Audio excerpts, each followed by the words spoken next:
Picked my season ticket up. It was the best thing I've ever done. Yeah, I remember there was a game. It was a game at home against Liverpool.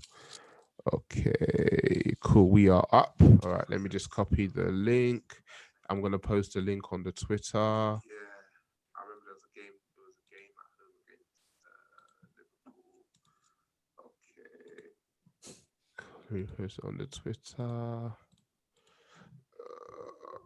We are live. Okay, tweet out. Okay, copy link. Let me just post it for our Discords. Everyone. Yeah, a second.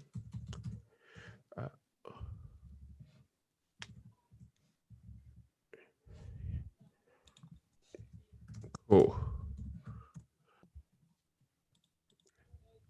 Let me start recording.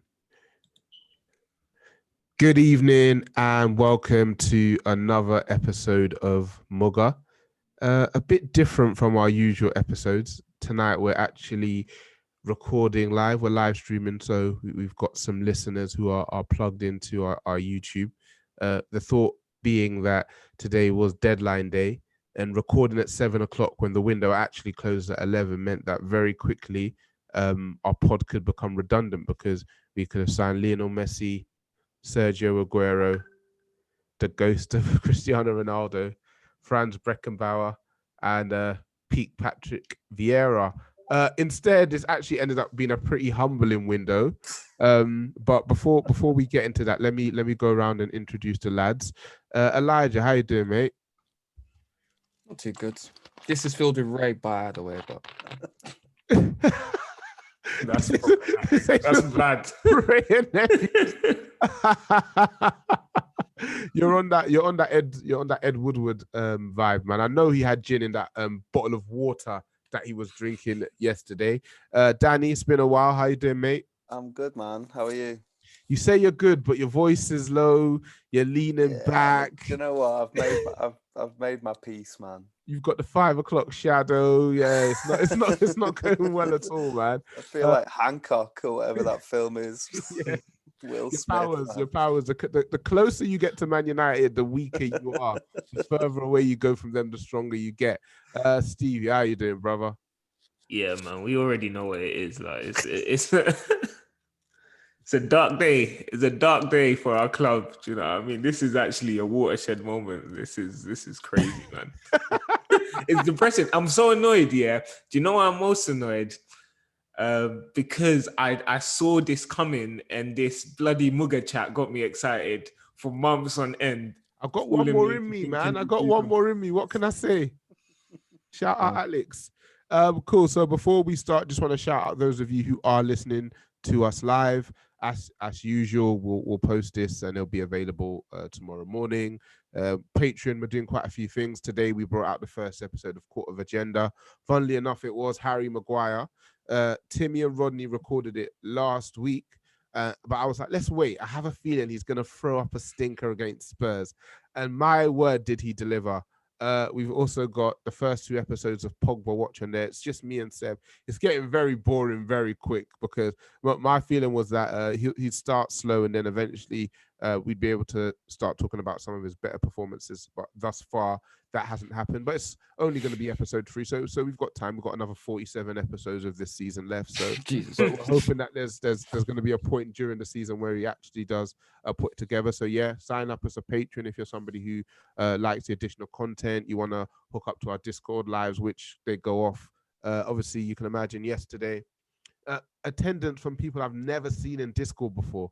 Genuinely, it was mainly Liverpool fans, and it was pretty sweet when unfortunately I had to go to the main pod recording in the studio, but while we were in there, was hearing about their battering live. It was a sweet feeling, and it was a balm that for a few hours kept me sane. But obviously then I had to wake up and I still support Manchester United, and Dan James is still on our books. So you know, there's only so long you can look at other people's issues, and then again the pod will be out on YouTube in segments. So yeah, just engage, share, subscribe, like, retweet, all retweets are appreciated. But with all that being said, all the gist being done, let's get into the nitty gritty, guys. So our transfer window, incoming Tellez, Donny van der Beek, Edinson Cavani, Diallo, who's joining in January, and Pellistri, and our outgoings, Alexis Sanchez, Andres Pereira on loan,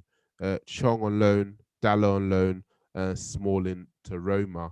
So I'm going to go around, just get you guys' thoughts on the window. So I'll start with you, Stevie. What are you giving that window out of 10? A 2. A 2. I love the 4. I was expecting a higher number. 2. Nah. Because they got me so hyped and so excited for the whole transfer window. People were talking up the things.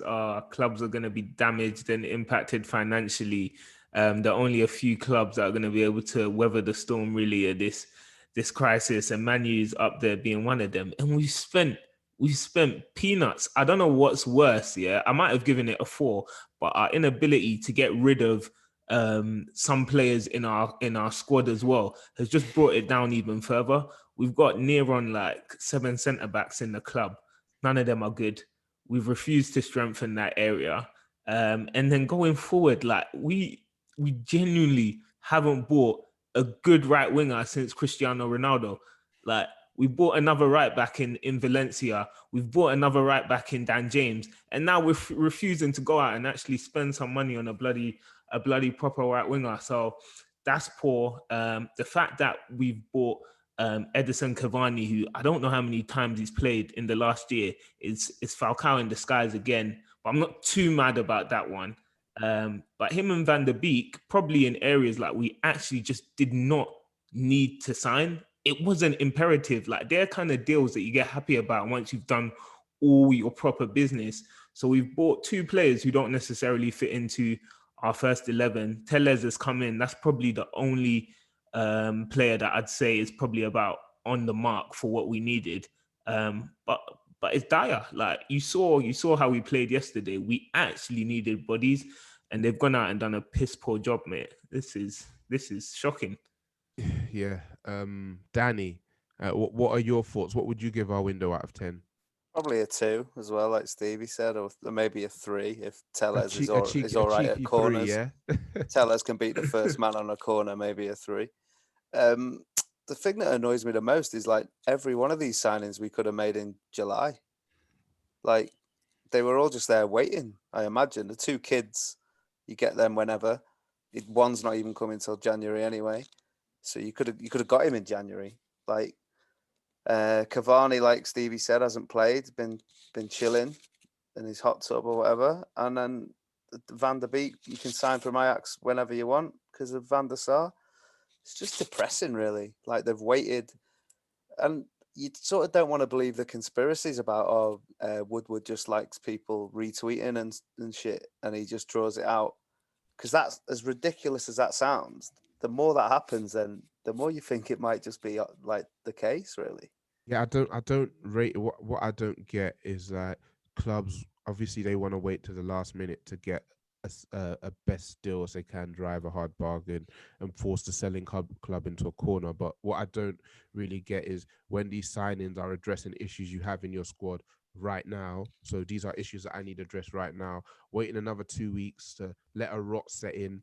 Like even if we did get signings in, they're coming into a depressed team who we haven't played a good game in the league. We're 3 games in now, should I say. So they're coming to join that. So you get your business done as soon as possible. I remember when our season finished, I was like, okay, we've been talking about Sancho. It was a couple of weeks like bickering and people like, oh, we had to wait for the season to finish. Now the season's finished. Let's see. I was like, you say that, but the turnaround is so quick that really you need to have these deals almost over the line. Like, okay, the only reason we're waiting now is because we need to just confirm we're getting that Champions League money. Now we're getting that. We're signing you. And the fact that we were waiting weeks and weeks and Sancho wasn't coming to me, it just looked like it was never going to happen. And then there was that blag about him waiting for his bonus. Yeah. It's just always just nonsense. Nothing. It's just a nothing window for me. Elijah, what do you give this window out of 10, sir? It's a 1. It's a 1. 1. Wow. Okay. one, It's a nice and trim, Elijah, by the way. Thank you, Sharp. bro. Thank Looking you, bro. sharp, man. But Yeah. Look at him. He's gassed. Oh man, like, you're making me feel like You're making Rodney me now. blush. I'm not You gonna make lie, me like you're Rodney banging now. bare sporting waves in there though. Yeah, Hey. bear. Yeah, so Elijah, you said a 1 out of 10. Yeah. Please, sir, can you explain? Yeah. So yeah, I mean, I'm excited to see this Traore youth. Apart from that, I really couldn't give a shit about the rest of them. To be fair, Cavani. If this was 7 years ago, I'll be bouncing off the walls right now. But you have to realize he's not played a game since March because that's when the French season finished. He's not been training with a club. He's been training by himself. For him to come in, especially now that Martial's potentially has a 3-game ban, for him to come in, like off the bat, starting in the Premier League, it's going to be difficult. And like Steve said about Falcao coming off a bad injury, he tried to rush for the World Cup, couldn't make it, and then he went off for a few weeks. So we'll have to see with that one. Telles, we'll see. I can't trust the Portuguese league after Lindelof, to be honest. So he's destroyed my confidence in that. Who else? Van der Beek. He looks a good player. Don't see him starting enough. The only way I see him starting really is if I do get my wish and Bruno becomes a right winger, because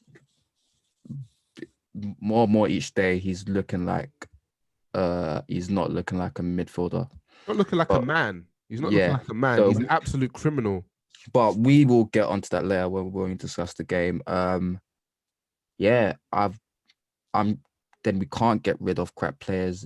James, we actually managed to keep, which is amazing because Leeds were fiending for him. Literally multiple offers, loans, permanent, and we generally turned them down. And the reason is that apparently it would look bad on us if we sold him after a year because it would be an indictment on our coaching. And that is all I need to say. He's crap though. I heard there was offers as high as 25 million. Yeah, I mean that was the potential. 25 billion. It's depressing. There's still Rojo here. I mean, Jones wasn't gonna go because he's injured until November, so that one fine. We managed to swindle. We managed to swindle some money out of Smalling finally, but that took 2-3 months. It's just a depressing window. All the guys that need to get rid of, like Lingard, potentially can't go. James is still here. Pereira on loan. I mean, there's potential for being moved on in the future, but if he plays as he usually does, he's coming right back. Dallo is a loan. I think that loan was just because we have too many members that we need to register in our squad. So we just need to get rid of someone. The only place we seem to have quality depth is with the goalkeeper situation, to be honest. And even then, we're playing 3 keepers, paying almost 600k a week for them. 600k. Absolutely ridiculous. Absolutely ridiculous. Yeah. And then we have Ramirez wife begging for United to let him leave. I mean, at the end of the day, if we're not getting his price, then fair enough. But I mean, it is just depressing. The fact of the matter is that we had 3 prime areas that we needed to look at. Centre back, DM, right wing.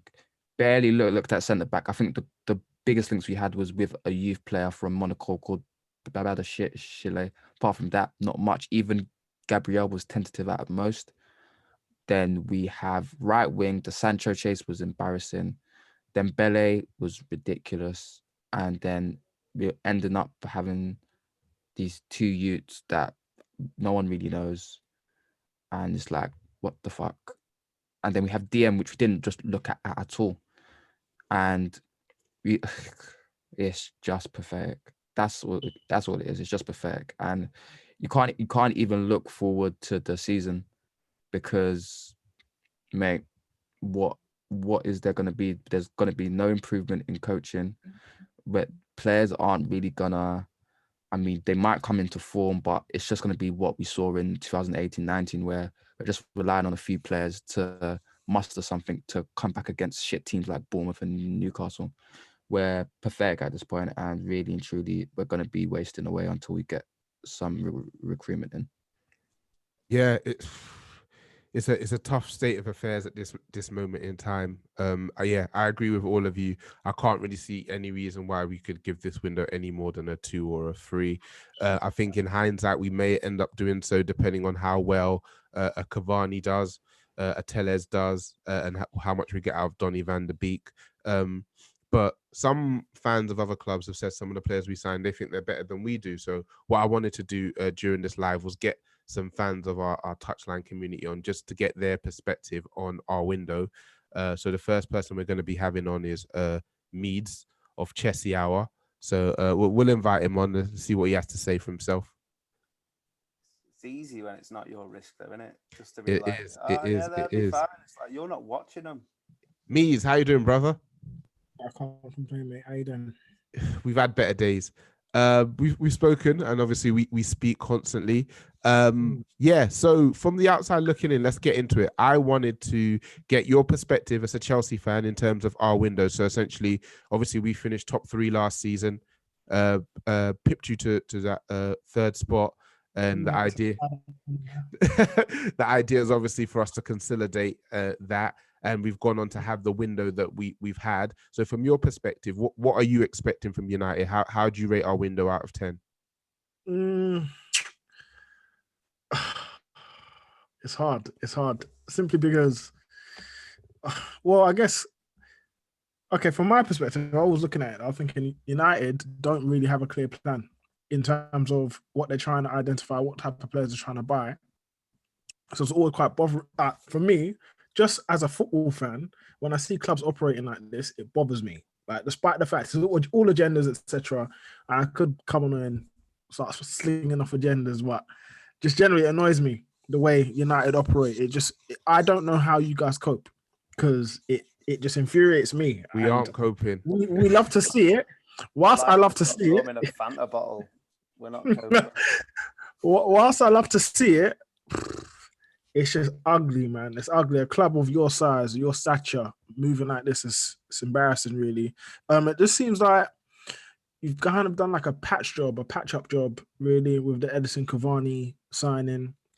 I don't really know. See, when I asked you guys about Van der Beek, because I know him as a player, so I was wondering where he's going to fit. And first 4 games, I think you guys have only played 3 games, actually. He's been on the bench, not started a league game yet. It's just baffling for me. And I said, when you signed him, I said, I hope you guys know that this is not a player you should have on the bench.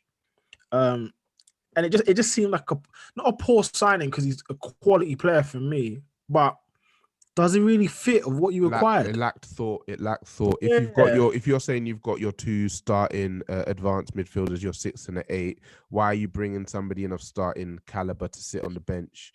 Exactly. Where you've got positions that need improvement right now, it's a bit backwards. But I think as the season goes on, he will eventually become a starter, because, like I've said after the first few games, of the 3 of them, he's the only one who plays centre midfield with anything approaching any sense for me. Okay, but I hear that.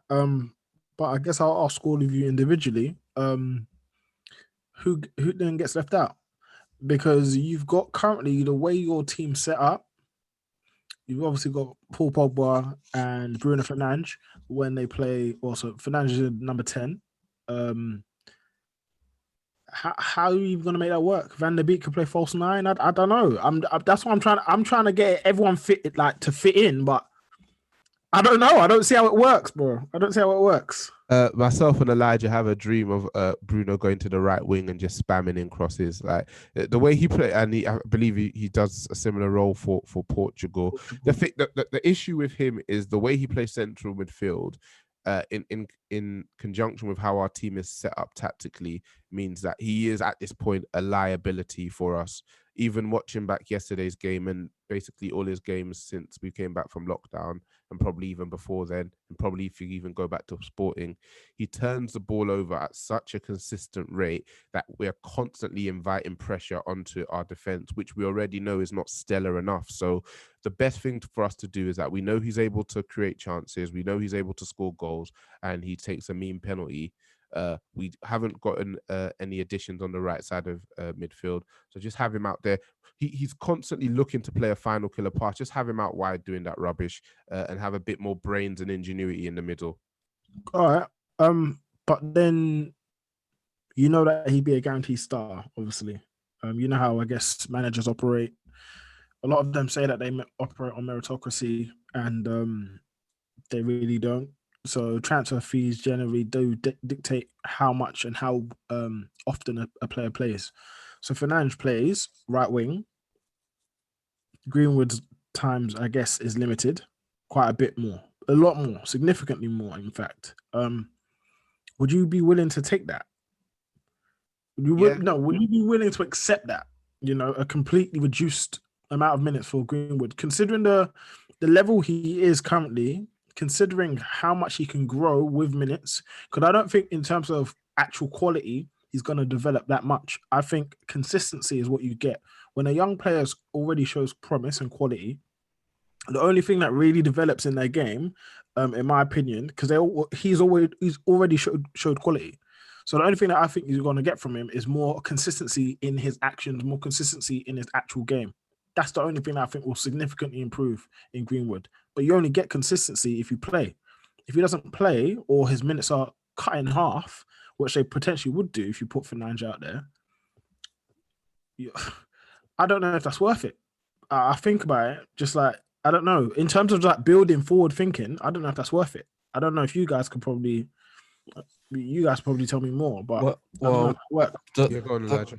the thing is for me is that even with Greenwood out there right now, he's still limited because he's not a right winger at all. He's playing there because he's the youngest and he's just come into the team. Really and truly, he should be playing up top. But I mean, to get him into that team when it's already set, it was hard. But my thing is that I don't want to be relying on a 19-year-old for a whole season, especially in a season where it's games every 3 days, and it's Champions League, and it's going to be Champions League and Premier League every 3 days for a good 2 months. And that is a lot of minutes and a lot of pressure on a 19-year-old. That's why I was adamant we needed to get a right winger, because I didn't want that pressure to be put on Greenwood because he's still young. He's going to be inconsistent. We're talking about building consistency with the actions. With that, there's going to be inconsistency. It's going to be poor performances. And really and truly, he's not performed well since probably the Bournemouth game, maybe Villa. Was probably the Villa game, because even versus. Whoa. Say that one more time. I just love to hear it. Okay, but this is strictly transfer business. Sorry, brother. Naturally, it came out. Yeah. We're catching strays now. Let's try and keep it streamlined, Elijah. Yeah. But so I feel like it's important to keep his minutes like at a level where we're not overstressing him. And then Bruno out wide, like Moreira was saying, he can't play as a 10. Maybe as a centre mid in a 3, more where he's facing the play more.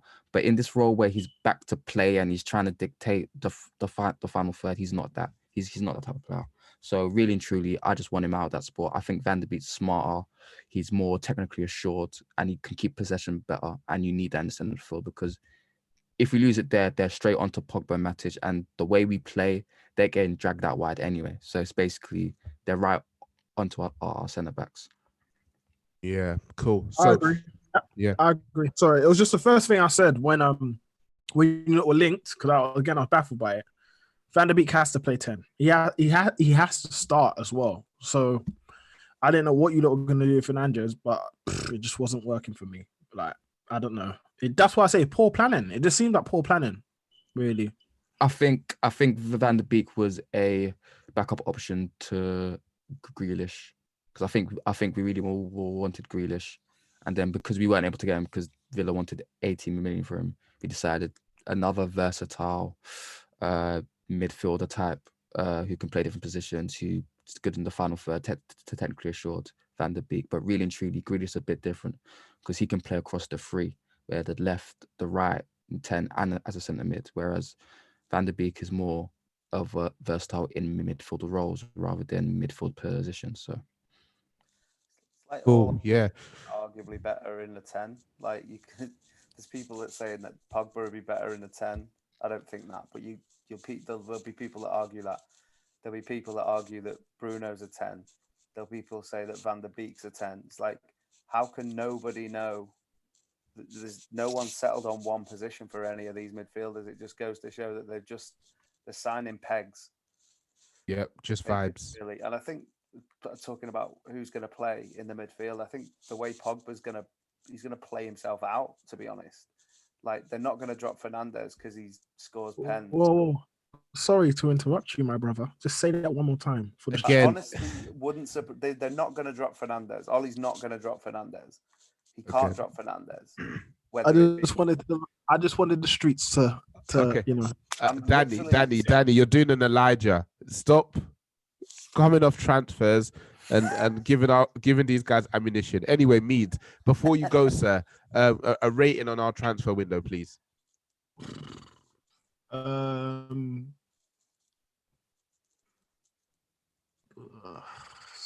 not good. That's what my face is all scrunched up, bruv. 3, 4 ish, like about that. Thank you. You're Tellez is decent. I think Tellez is a decent player. Obviously, I like Van der Beek, but it just doesn't really fit. Yeah. Okay. So I just want to thank you for your time this evening, Mead. No wish you problem. all the best of luck this season. You definitely And I'll catch you on the flip side, bro. Nice one. Thank you, man. Peace. All right. If our signings get into their side. No.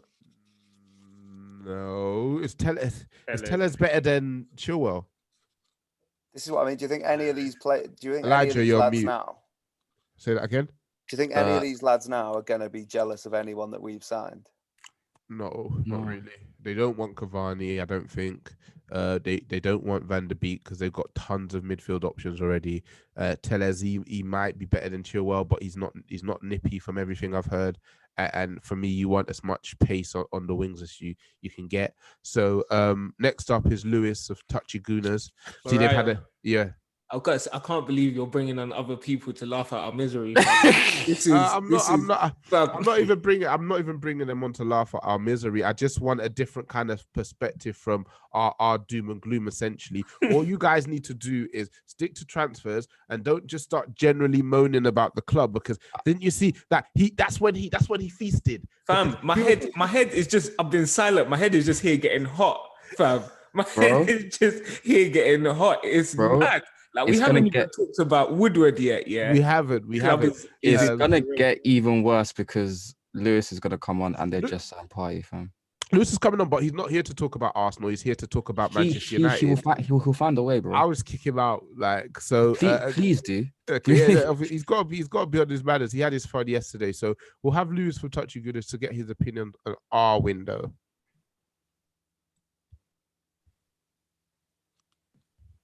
Hello, mate. How's it going? Hi, good, guys. How you doing? We're not bad. So we've just had Mies of Chelsea Hour on just to give his perspective on Manchester United's transfer window and Manchester United's transfer window alone. So we're gonna have you on next to give your piece. So it's Tellez, it's Cavani, it's Donny van der Beek, it's Diallo, who's joined in January, and it's Palestri, who sounds like it's Diego Forlan's nephew. So from the outside looking in, obviously we finished top 3 last season. We're in the Champions League this year. We're really looking to consolidate after a pretty good lockdown or post-lockdown period. From the red side of London, what's your feelings been on our transfer window, the signings we brought in? Well, I mean, I thought you were going to do a bit of a madness, to be honest. I was kind of hoping that you didn't get Dembele, because I think that would have hurt. I was saying to the guys, half the reason why I wanted to do this live is I thought we had one more in us. And I thought we were good at, like, the Dembele rumors were strong enough. And obviously Barca wanted Depay so badly that I thought we'd just come to an agreement and at least we'd be able to come out of this with Ousmane Dembele. But what we got, eh? Mariah, what did I tell you at 2 p.m.? I told you, move the pod forward. Nothing is happening. Nothing is happening. Oh man, I feel like if the last few years we've always made us like a signing at, like, right at the death, haven't we? Or even if it hasn't, there's always been like a late signing that's come through that we've just been waiting to see the announcement vid for. So I had that faith. I just had that faith that they would see that we needed that additional quality. But obviously, Barca either wanted us to buy him or they wanted a loan with him signing an extension. And for us, with his injury history, I'm not signing Dembele. I need to loan him with an option to buy if he plays well. And from Barca's perspective, that doesn't benefit them either, because if they give us an option to buy based on his ratings now, and he ends up having a good season with us where he's healthy, they're going to be selling him on the cheap to us. So I can see why neither club was able to come to a conclusion. You look too happy though. Well, I don't understand why you lot are looking so glum. Like, what? You got Cavani. Like, he's gonna play up front for you guys, right? He's gonna score a few goals, isn't he? Yeah, he probably will. You got Tellers. He's better than Shaw. Who's the other geezer you say you got? What's his name? Van de Beek. You know Right. what? Oh yeah, I you know know. what? You know what his name is. I know. He's played in the Champions League semi-final. Forlan's nephew. You said Forlan's nephew. Palestri. Don't worry, he's one for the future. But obviously, we've got Donny Van de Beek. He's played in the Champions League final. Do you know what one of those are? Yeah. Oh, yeah, I've visited one of them before. Trust me. And we just signed someone who's he knows about the Champions League pretty well. So this isn't about your transfer window. What did I tell you? What did I tell you? Oh, it's not about ours. It's not about ours, is it? No, it's not about yours. Kick him now. It's not about your transfer window. Oh. So yeah, based on how we've done in the transfer window, how are you expecting our season to pan out? I mean, it's disappointing overall, isn't it? I think you guys haven't really addressed your fundamental core areas that you are weak in. Like your defense, as showed on Saturday, where you lose 6-1. I think it was 6-1. Conceding 6 goals to Spurs. I think, having Maguire, Baye, and Lindelof as your centre back options. I know you missed out on Gabriel. Gabriel would have been a big signing for you guys. But you can't get them all. Do you know what I mean? You can't get them all. So I think you could have done more to strengthen that centre back, if I'm being brutally honest with you.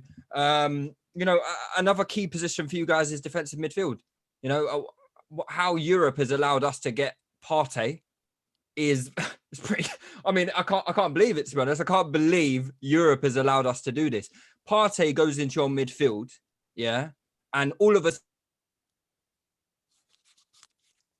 If you're going to misbehave and you're going to keep mentioning Partey, you will be muted. So I'm going to unmute you now, and you're going to talk about Manchester United. You can save the Thomas Partey. You're trying to talk when you're on mute. You're going to save the Thomas Partey talk for when you go back onto Touchy Gooners. Not if you hear me. Yep, you get me? You agree? Fantastic. I've unmuted you. I think you. There we go. All right. I'm back. All right. I've been freed, have I? Right. Okay. Well, all I was saying, mate, is there was an opportunity for Man United to do better business than they've done. Yeah, you can say that without. No need to name names or plug your own club. This is a Muga. This is a Muga live. Yeah. Well, I thought I was invited on here to talk about Arsenal's transfer business. No. I didn't realize. I didn't realize I was here to talk about you. I would have declined the invitation. But I mean, look, I'm not really scared about your transfer business, to be honest.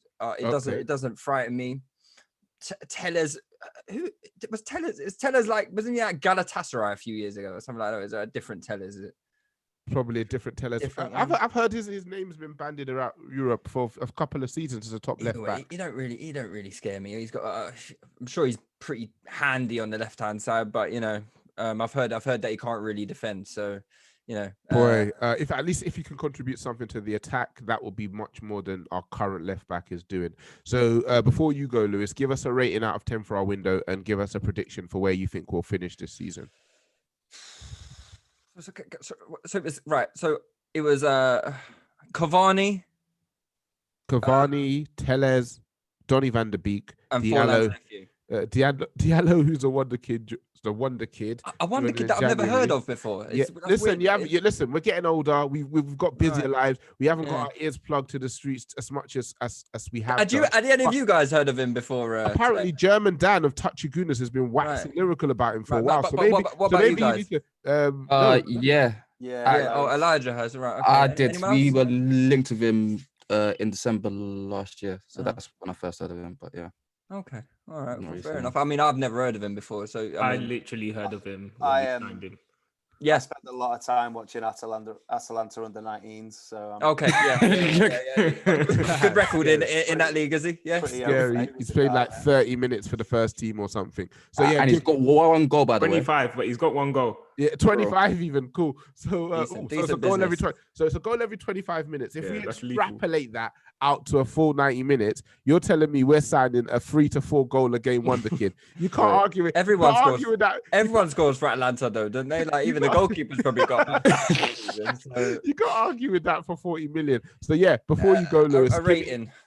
before you go, give us a rating and where you think we're gonna finish. Well, because I think you haven't addressed any of your core areas, I won't go higher than a 5 if I'm being honest. There's nothing that really 5? scares me. Yeah, there's nothing that really scares me. Like Cavani, I think he's gonna be all right for you lot, but it doesn't scare me. It doesn't scare me. Like I think Cavani could be a bit hit and miss if I'm being honest. He couldn't even get a game for PSG last season, could he? So yeah, nothing in it that scares me too much. 5 out of 10. You haven't addressed any of the core areas. I still think you'll probably make top 4 because your firepower is absolutely insane. And you'll have that run where you go on like an 8 or 9 game winning streak. And when we're looking at the Premier League this season, where it's going to be very hard to go on winning runs, those winning runs will probably be the difference between you finishing in the top 4 and outside the top 4. It'll be one of those seasons. Whoever can sustain a top quality run of maybe 8 or 9 games, they'll get in the top 4. And I think you guys have got firepower to do it. Depends when we get our new manager bounce. Yeah, I'm Yeah. thinking around December, January times with the way things are going. So Lewis, just want to thank you once again for coming on and staying on your best behavior. And do you know what I'm gonna do? I'm gonna mute you now because I know that you definitely have it in you to scream something like we signed Partey, ha ha ha ha ha. So before you get that last laugh, I'm gonna mute you. Thank you for your time, and can you gladly escort yourself out of this Muga live? Thank you very much for your time, sir. Big Take man care. thing though. How didn't we sign Party? Let's not talk about it. Let's not talk. This is It made this too is- much sense. It made too much sense. Like we were discussing it in the Muga chat earlier, and I was saying that what is clearly going to be a part and parcel of our game is being caught in transition because our attacks break down halfway through them, meaning that we're going to have teams breaking on our back line. And when I was looking at a couple of the goals, you're just seeing Matic laboring, trying to get back into the frame. And it's like just having a guy like Partey who can sweep up, who can cover up danger. Of course, it's not going to cover all the errors, but I feel like when you have so many structural issues that we have, it's even more important to have individuals who can make up for those gaps in what the coach and what the team setup doesn't have. And Partey comes in and he's athletic, he's physical, he can carry the ball, he can beat players technically as well. 50 million for a 27-year-old in the peak of his powers, it made way too much sense for us, unfortunately. Arsenal, Yeah. man. Yeah, They're too smug for a team that have sent their mascot to the job centre plus, man. 80K a week, man. It's a lot. It's a lot to ask for. It's a lot to ask for. So next we're gonna have on Fahi from Koppen Fracas. Obviously they had a tough Sunday as well, but we've spoken and it's strictly transfer business here. So again, if he steps out of line, that mute button is vicious. So let's have Fahi come through.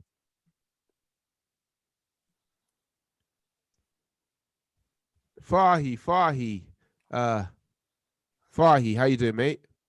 Hello, guys. How we doing? Yeah, our brother in arms for 24 hours or so. Look at his background. I'm going on mute. Elijah, what's wrong? What's going on, man? How we doing, Mariah? Come, let's talk. We're hearing it, right? Obviously, I said at the start before the pod started that the half the reason we did it at 11 o'clock was the fact that when we normally record at 7, probably by 9, very quick transfer deadline day, could Yeah. easily. Oh, we got Danny on the red wine. Yeah, you could easily be redundant. It's Coke. Could Yeah. easily be redundant if we made some last minute signings. And the second thing was, I really did think we'd be flexing with Ousmane Dembele. So it's 2 L's in regards to those things. So Yeah. I've asked you to come on because I just wanted to get the perspective of a fan of one of our rivals in terms of our transfer window. Steven gave us a 2, Danny gave us a 2, Elijah gave us a 1, Meads gave us a 4, Lewis gave us a 5. Those are all out of 10, by the way, in case you were, if you're counting. So we finished 3rd last season when the Champions League, the groups have been drawn. We're not in an easy group at all, but we were really looking to consolidate, and we've ended up with a window of Tellez, Donny van der Beek, Cavani, Wonder Kid Diallo, who's joining in January, and Palestri, some Uruguayan kid. What are your thoughts on our window and what you're expecting from us this season as a result? I mean, if you're looking at it from the outside looking in, like as a rival, I'm looking at Chelsea and I'm looking at United. I'm thinking you guys are age mates right now, right? You guys are trying to get to that next level. You're trying to reach the Man Cities and the Liverpools. Chelsea did their business. They went out there and they got who they wanted to get. United had names that they wanted to get. They didn't get a single one of them. All right, maybe Tellez, yeah, they got him. They got the left back. That's cool. Grealish and Sancho, no one else was in for them. They were easy deals to be done. All right, yeah, you got to stamp up the cash, but literally it was a one-horse race. You got neither. Why did you get neither? You're not short of cash. You're supposedly the biggest club in the world. So me as a Liverpool fan, I'm looking at this. I'm like, yo, why can't United sign players? What is it? What's going on right now? And all I can do is laugh because really and truly, you guys have got the power to sign these players, but you just didn't do it. It's not Ollie's fault. So it must be Woodward, right? Yeah, and I'm thinking maybe things are a bit more perilous for us than they're letting on, because it doesn't make sense. Like you say, if you supposedly have this power to sign these players to take your club to the next level, why wouldn't you?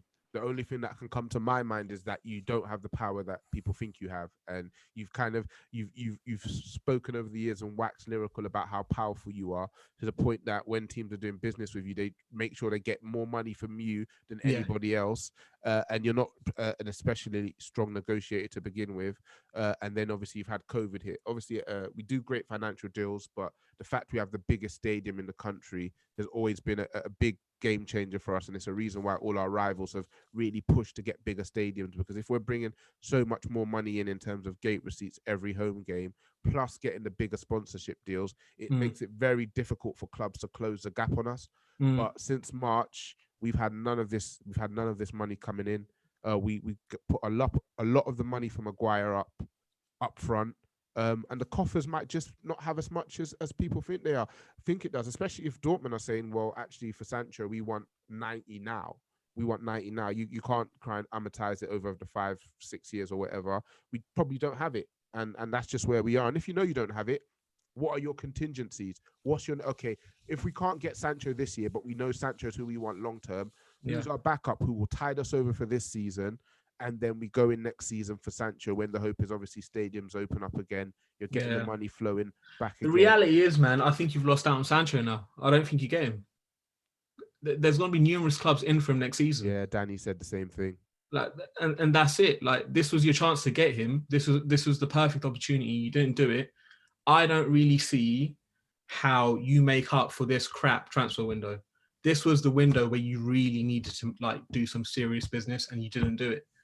And ultimately, you're not even on the coattails of Chelsea now. Chelsea have kind of set their team up. You guys are lagging behind. So no one is worried about you. Like, you're fighting for top 4. And I don't feel as if there's a guarantee you're getting top 4 this season, genuinely. And that's not just because of, the rivalry and all that kind of stuff. You got to look at like the fixture congestion. You got to look at the amount of games you guys are going to be playing per week. And you also got to look at the way Ollie coaches you guys, the way he just constantly plays players game after game after game after game. He doesn't use his brain half the time. I say I worry for you guys. I couldn't care less, but I do worry for you guys, because I don't really think you guys have it in you to do what you did last season. I think it's going to go downhill. I agree. lockdown saved us essentially, and it allowed us to have a lot of our injured. Well, a lot. I say Pogba and Rashford come back. Martial came back like he had a new lease on life, and I think we all know that if the season had just played out normally, we wouldn't have made the Champions League. It was imperative because what was very obvious was that the drop off from those top guys was astronomical. So it was imperative that we brought in more quality. That meant that with the season being as condensed as we all know it's going to be, that if they're having bad games, we can rotate. If they're getting jaded, we can rotate. So we've addressed none of those issues. I don't think there's probably any of us in this chat, probably even in the extended Muga family, who's confident of us making top 4. Everton have started fantastically, and we've probably done a job not giving them Romero because Pickford is shit. You got you and City, no matter what happened, you guys are going to finish in the top 2. It's only logical to assume that Chelsea, that scrape 4th, Lampard, say whatever you want about him, is his second season. He has more quality. So you've almost said you've got your 3 teams that are going to make top 4, and we've got about 4 or 5 teams all fighting for that last position. And I wouldn't put us top of that list, unfortunately. So yeah, we'll see what happens. How do you feel about the pulling power of your club right now? Yeah, what do you think about it? I'm not gonna lie, I still think we have pulling power, you know. I think if we pay the money for the right player, we come up trumps with the right fee for the club and the agents' fees, I still think we have pulling power. I think if it's versus like a Barcelona or Real Madrid, obviously, like you can't really compete with them. But in terms of like being competitive and buying top draw players, I still think we can afford them. I still think we can attract them. We're just not running the club very well, and we're not doing the business in a way that allows us to get in top players. Like you look at obviously Chelsea, just go in, pay the money and get their players in early. We're just not doing that. So I don't think we have a problem in terms of attracting the right players. I just think we have a problem in terms of how we're obviously handling transfer business and how we're doing scouting for the club as a whole. Look, ultimately, you guys have improved on Igalo. You've got Cavani in. Fair enough, yeah? You've improved on that left back of yours. Got rid of Shaw. You're going to get rid of Shaw nicely. You're going to get Tejas in. Tejas seems decent from what I've seen. So those are your 2 main improvements, right? But ultimately, you still got that dog in defence, Maguire. Awful. You needed someone else beside him. Not sure what's going on there. So you've still got Lindelof, Maguire, and Bailly. They can't play together. So Lord knows what's going to happen to the core of your defence. I still don't really understand what's going on with your midfield either. There's not enough creativity. It's a mess, man. I'm sorry. Like, if I had to rate this transfer window, I'm rating it a 4. And 4 is me being kind. And the only reason I'm rating it a 4 is because Tejas is an improvement on Shaw and Cavani is an improvement on Igalo. That's it. Other than that, you've not done anything to impress me. No, you're not feeling Donny van der Beek, no? Nah, he's all right. All right, lad. You know, he'll do bits. You know, he's going to get his 20 minutes here and there. But it's not going to do anything. Like, you're not going to be challenging for anything. Like, it's just another wasted season. Yeah. And yeah, you've rated our window. That was going to be the last thing I did ask you. So, yeah, just to thank you for your time, Fahi. And yeah, I guess we'll see each other on the other side. Enjoy the international break, mate. Peace. I think we'll still attract players. I mean, Ollie won't attract players. That's the thing. I think if we get a coach in, we've been shit for 5 years, like shit. And we've still signed players because players will still want to come. No one dreams of playing for Frank Lampard. You know what I mean? It's not Havertz's dream to play for Lampard. I think because they've paid the money, that's the way it is. And like Stevie said, if they pay the dough and they're not going to want to work for a chump, then the dough will be cool with that. It's just replacing him, innit? I think. Yeah, I think at this moment in time, like I asked in the chat, it was very much a case of, okay, we talk about our squad, we talk about the lack of quality, but if we're now seeing that we've not reinforced adequately, we then need a manager who's going to get everything he can out of the players that we have. And do we have a manager who's doing that? No, we do not. So if we're not going to improve the players, then we've got to improve the manager. It's got to be one or the other. So obviously, the sound bites are coming out now. Woodward's talking to Pochettino. He's given Ollie time, but if things haven't turned around by November, Ollie's gone. Now I've seen Talking to Neil Ashton. That's who he's talking to, man. I was seeing a graphic and it kind of showed like LVG first season net spend 150 million, second season 50 million.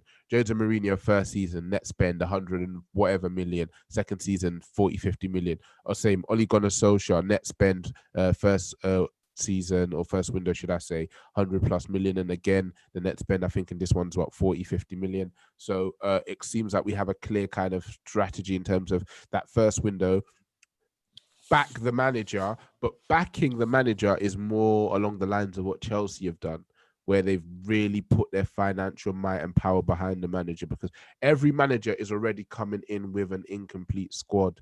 On top of wanting to have the players that he wants, he has to get the players out, which we struggle to do for reasons that we all know. And Elijah, you guys mentioned on last week's pod, the players that we need to get shipped out, they do need a bit of time in the shop window, because otherwise, how does anybody know what quantity they're signing? And then when you factor in the fact that we pay better than everybody else, I'm not going to pay more wages to a guy that I haven't seen on the pitch for 6 months, or I've seen him run around and hack some shins for 5 minutes recently. So I completely get it. And we're on to our final member of the Touchline family. This is Tobes from Touchline Hotspur. We've spoken, and this is going to be strictly transfer business. But I know Tobes. He's a man very much like myself, enjoys to drink the blood of his enemies. So I very much expect him to try a ting. Stevie will probably know more about that than me. But listen, like I said, the mute button exists for a reason. And the reason I let Fahy talk, because listen, he's still reeling from a 7-2 battering by Aston Villa. So this was a bit of catharsis for him. But the minute Tobes steps out of line, he's getting muted and removed. So let's add Tobes and see what he has to say for our transfer window. I did, mate. I'm not gonna ask you why you're wearing that hoodie. I was gonna actually remove your visual, but it just means more editing work on our end. So you win that battle. So let's get into it. Our transfer window. So the window's closed now. Like I said to the guys. Sipping my tea, man. Yeah. Like I said to the guys, half the reason we did this is because we didn't want to record earlier in case our pod became a bit redundant. And second reason is because we were expecting, or I was expecting us to pull out a coup in terms of Ousmane Dembele. Neither thing has happened. So we are where we are, and our window closes with Telles, Donny van der Beek, Edinson Cavani, Diallo, Pellistri. What's your rating of our window? And obviously, we finished third last season. We're in the Champions League, and we finished with a bit of fanfare. Looked like we could potentially do something this season. What's your thoughts on the window we've had and what you're expecting from us this season? Transfers only, please. Okay. What am I expecting? Thoughts on the window? I must say, I think on paper it looks as if you lot have had a decent window, in the sense that you've brought in an established player in Donny van der Beek who looks, I really rate him quite highly. You've got in Telles for 15 million or something like that, who looks like he's going to be a really good attacking outlet as well. And you've also got in a striker who Steve knows I wanted all summer. I think Cavani, on a free transfer, you cannot complain at having someone like him in your squad. But the issue I see with your business is that it's not addressed all of your key problems, apart from maybe Telles. You still needed a right winger. You haven't signed a right winger for now. I personally thought you needed a backup left winger. You haven't got that. I felt you needed a proper sort of CDM cover for Matic. I like McTominay. I think he's basic though. You didn't address that. You needed another centre back. You didn't address that. And most importantly as well, you needed to shift a lot of your players out of your team. Phil Jones, Romero, Fosu Mensah, Eric Bailly, you can even say there as well. Like Jesse Lingard, there's so many things that you should have done this window, especially the extended deadline. You haven't done it. So in terms of my rating for your window, I can't give it anything more than a 4.5 or a 5 out of 10. Yeah, you got, every guest has been a bit more generous than our guys. Stevie gave us a 2, Danny gave us a 2, Elijah gave us a 1. You've summed it up quite well there, to be honest with you, Tobes, and you've been quite gracious in that. I don't actually think there's anything more we need to add, to be honest. And to be honest, I don't even want to risk you getting cheeky. So I'm going to mute you now because, again, if I was you, I'd make sure I get that dig in before I left. So what I've just done now is mute you to prevent you doing that. But I do thank you for your time, your very astute analysis of our window. And yeah, good luck with your season, sir. We'll see you on the other end. Oh, gosh. All right. So, guys, it seems that to some extent, we have been a bit of a negative Nancy's in here. You guys have given... is he refusing to leave? I'll just remove you if you don't leave, sir. I removed him. He refused to leave. Yeah, so it seems like we've been somewhat of some negative Nancy's in terms of our window. You've heard 4s and 5s. We've improved that left back. We've improved our backup striker, and I think in some corners, and probably if Sebi was on, he would say that he probably has secret hopes that Cavani actually replaces Martial, and also Donny van der Beek, who gives us a quality midfield option for if when Pogba goes down, if when Bruno goes down or gets dropped. So that's our window. Where are we expecting to finish this season then? This is I'm gonna put my neck out and say, on current form, I will have us finishing 6th, and if it goes badly, 7th. I genuinely think the last 48 hours have been hell.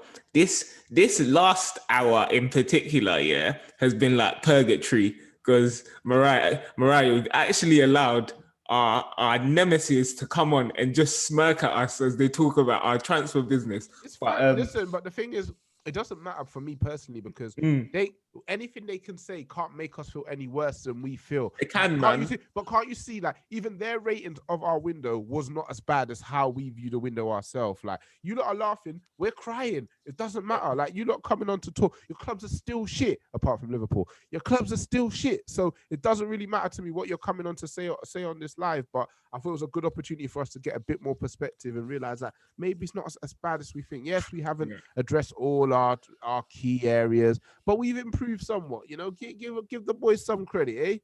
The thing is, the thing is, I'm actually, I can't see us competing for the Champions League at all, because I keep going back to the point that even when we were playing well and people were gassed over our performances during Project Restart, it was like 4 games. It was a period of 4 games, and then after what I think it was the Restart.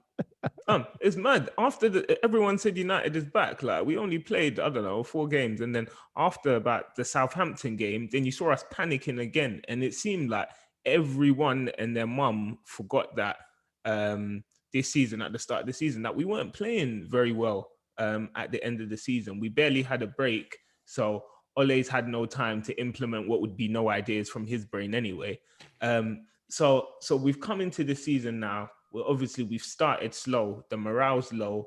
Again, we're going on international duty, and like I've got so many concerns because one, the team's actually it's not good enough to finish in a Champions League position, in my perspective. I don't think the squad is big enough because the games are coming thick and fast this season. It's condensed into a 5-week smaller period. We don't have the the winter break that we did last season. So if we get one injury to a key player, it could be very, very long for us. And then 2, obviously from a coaching perspective, there's no idea what we're doing on the pitch. So we can't even out-coach teams like Brighton, who in theory, like we have a better first 11 than them head to toe.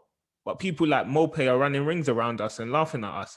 And then thirdly, obviously the morale itself is low in the squad, and I don't know how they're going to turn that around. And you look to leaders that people have asked to be our captains, people like Pogba, people like hold on.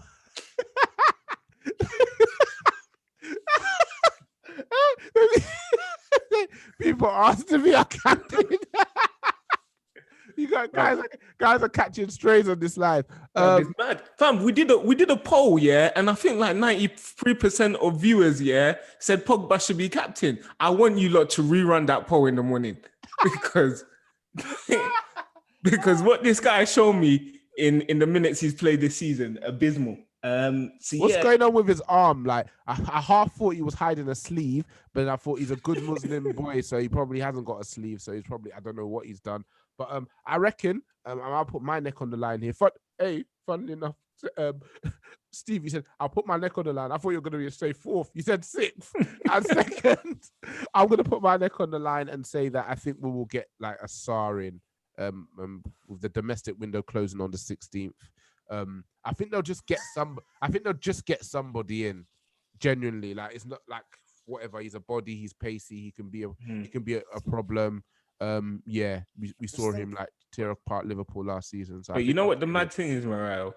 Like, what's the a mad thing? right winger doesn't solve our problems.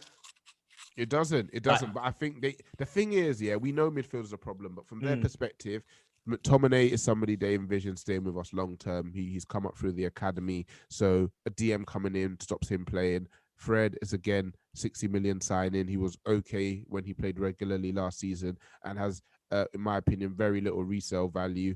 So again, that's another body. So from their perspective, why would we add a DM when we already have our backup DM and our backup central midfielder? So that's where we then talk again about getting rid of players. You get rid of these players to create space for the players you want to come in for them. As Disu mentioned in our chat earlier, when I said I feel we need an athletic DM, he's like, well, McTominay's athletic and we still get run ragged. I was like, yeah, but McTominay's also shit, so being athletic doesn't help. But I can see why, from the club's perspective, they haven't. We see Fred and McTominay, and we see players who shouldn't be playing. They see Fred and McTominay, and they see rotation options who come in when our first guys are being rested or injured. Fam, Even but we the have Tottenham fan Sorry, there man. was like, "Oh, I rate Matt Tominay. I like him." It's like it's mad how you can watch that guy and think that he's a piece. He supports Spurs, man. How many quality midfielders has he seen in his? I The think thing- what's He has to watch Winks. It makes sense, man. Yeah, I didn't even question him on that because he ain't got much going I on. mean, over there. like they've not had a midfield for years. They're watching Wanyama and Dyer and yeah. all them man in midfield. So So you can think see he- exactly why he'd like McTominay. So I Yeah. can see why they didn't sign that DM. It doesn't help us. It doesn't help what we're going to see on the pitch, but you can see the logic from their perspective. Centre back now. I know Ollie thinks Maguire is shit. I know it. But there's Do not. you know what?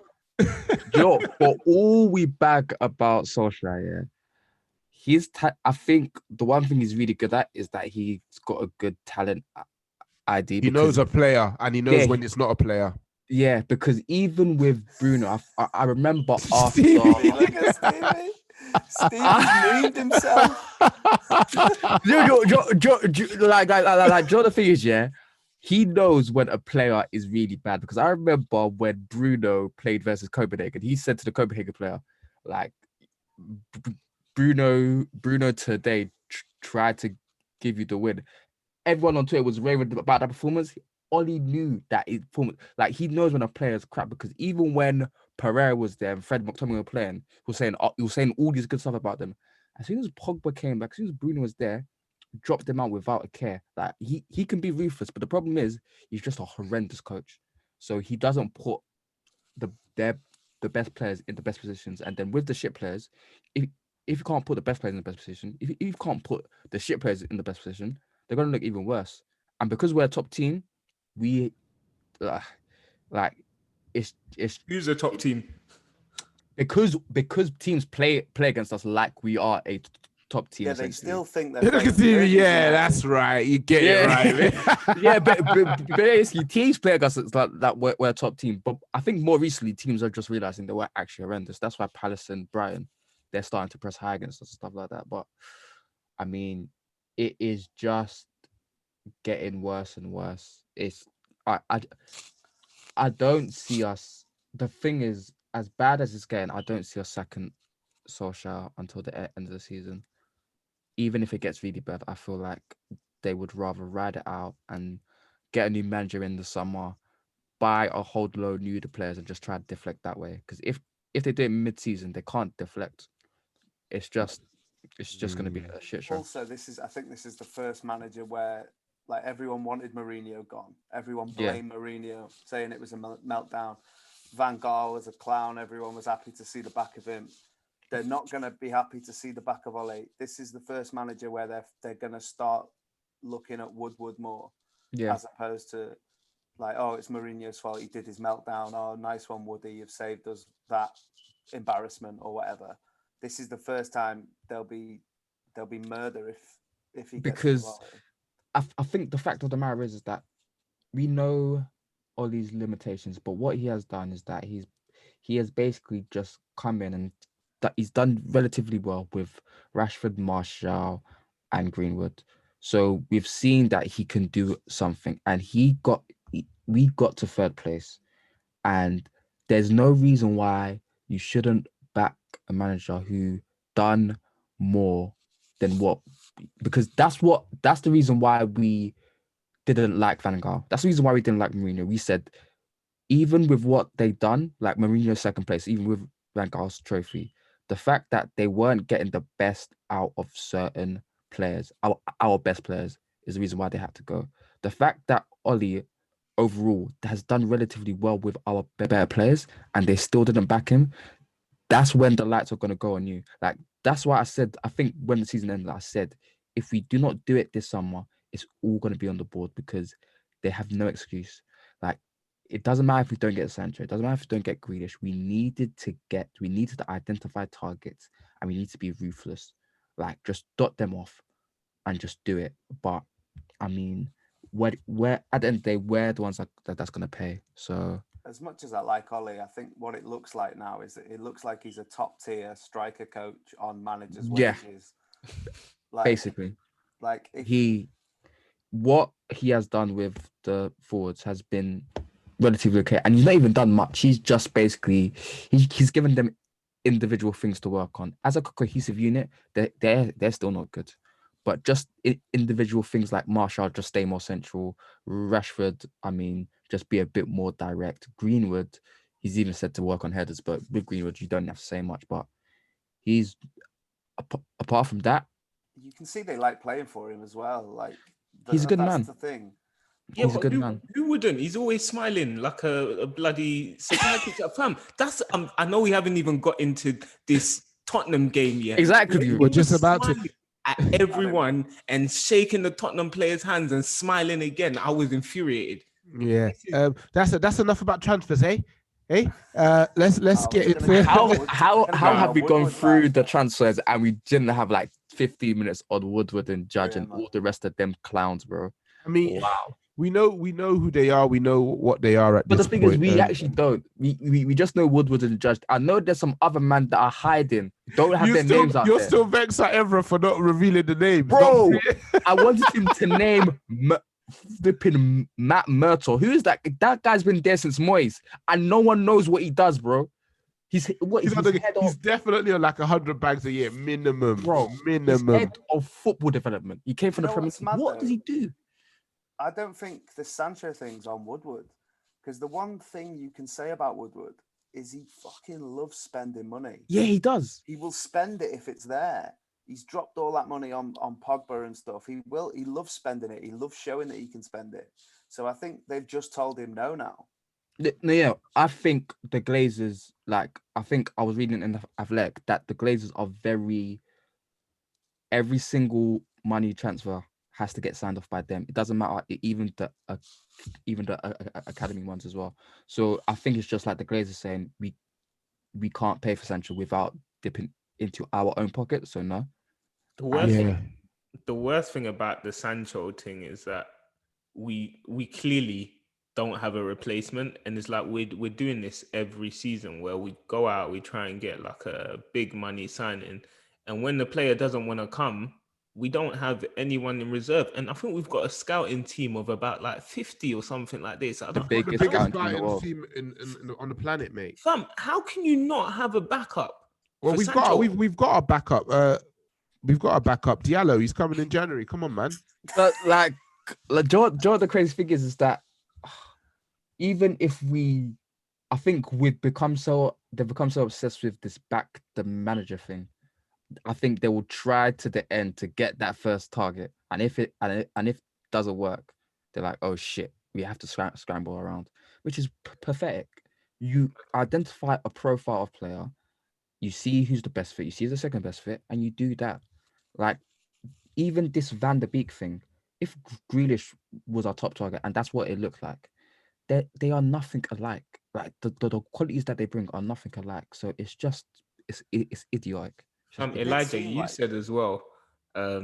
You said Ole knows how to spot talent, fam. I'm telling you, the 4 players we signed last season, yeah, all of them bums. Do you know what? Yeah, what I mean is by that he knows a good player. He knows Yeah, when. like if the player comes in and he's shit, then Oli knows, yeah, you're shit. Yeah, But yeah. I think Maguire, his hands are so tied. Such a big signing. Again, if we try to sell him, would we get half of what we paid? He's English. They've kind of made him a poster boy. They doubled down and then made him captain because you look around and there's literally nobody else you can give it to. So we're stuck with Oli, but I know Oli knows we're stuck with Harry, but I know Oli knows that guy is shit, man. But enough about transfers, Sorry. eh? I'm trying to drop that one again. Let's see if it works this time. Sorry, man. I'm sorry. Enough about transfers, eh? And let's talk about yesterday's absolute shit show. A 6-1 battering at the hands of Spurs. Yeah, I went back and watched the first half today, and I can't really say much words more than to start with Harry Maguire. The Discord live started late, and by the time it popped up, Bruno was taking the penalty. So I only saw the foul for the penalty today. So I thought, okay, that's good. We've got an early goal now. We can just shithouse it, grab a 1-1 draw or maybe a sneaky 1-0 win. Let's break down the goals. So the first goal, what I remember, the ball comes into the box. Maguire heads it purposely in Bailly's direction, who's not very far from him. Bailly's kind of like stunned, and his reaction is he heads it, and he just kind of heads it generally into the air. And then he goes to head it again, and he doesn't get any real purchase on it. Cool. Now, Maguire, the ball comes into Maguire's vicinity, and then he goes to head it. They call him slabhead, yeah? And I assume that's because he has a big head, but I also assume that's because he has good headers. Haven't seen much of it for us. But he tries to, and I can only imagine that he was nervous about putting too much power in the header back to De Gea that he tried to make it so soft that, again, it didn't get any purchase. Then it kind of goes to the general vicinity of Luke Shaw. He then proceeds to hold Luke Shaw, drag Luke Shaw to the ground. Luke Shaw kind of still gets some connection on the ball. It bubbles, and then Ndombele comes in and he smashes it in with his left foot through Maguire's legs. What the hell? What went on for that first goal? Is Harry Maguire the only person to blame? Should Bailly have done better there? Yeah, what are you guys' thoughts for that first one? I'm loving the way you're drinking that Coca-Cola, Danny. Loving it, mate. Go on. I think Bailly can do a bit better, but being put in that position in the first place is just ridiculous. I don't understand why Maguire headed it with that much power to someone that's right next to you and then expect them to deal with it. But Bailly can do better. But even then, it's at a point where when Bailly has those two headers, Maguire can head it back to the goalkeeper and it's dealt with. And he fucks that up. Then he proceeds to pull Shaw down, and then he fucks up the clearance and it goes to Ndombele and it deflects. The worst thing is that people don't talk about the fact that he deflects it away from De Gea as well. So he generally caused everything in that goal. Like generally any person who was involved in that goal that could have dealt with it, he negatively affected them. Like a double agent. A transcendent error-prone goal. The second goal now, Spurs are now a bit buoyed because they're able to score basically straight away, and so they're getting a bit of a purchase on the ball, zipping it around a bit. So they get the ball up to Harry Kane, by the way, who had a masterclass. Get the ball up to Harry Kane. He turns Maguire fouls him. A couple of things happen here.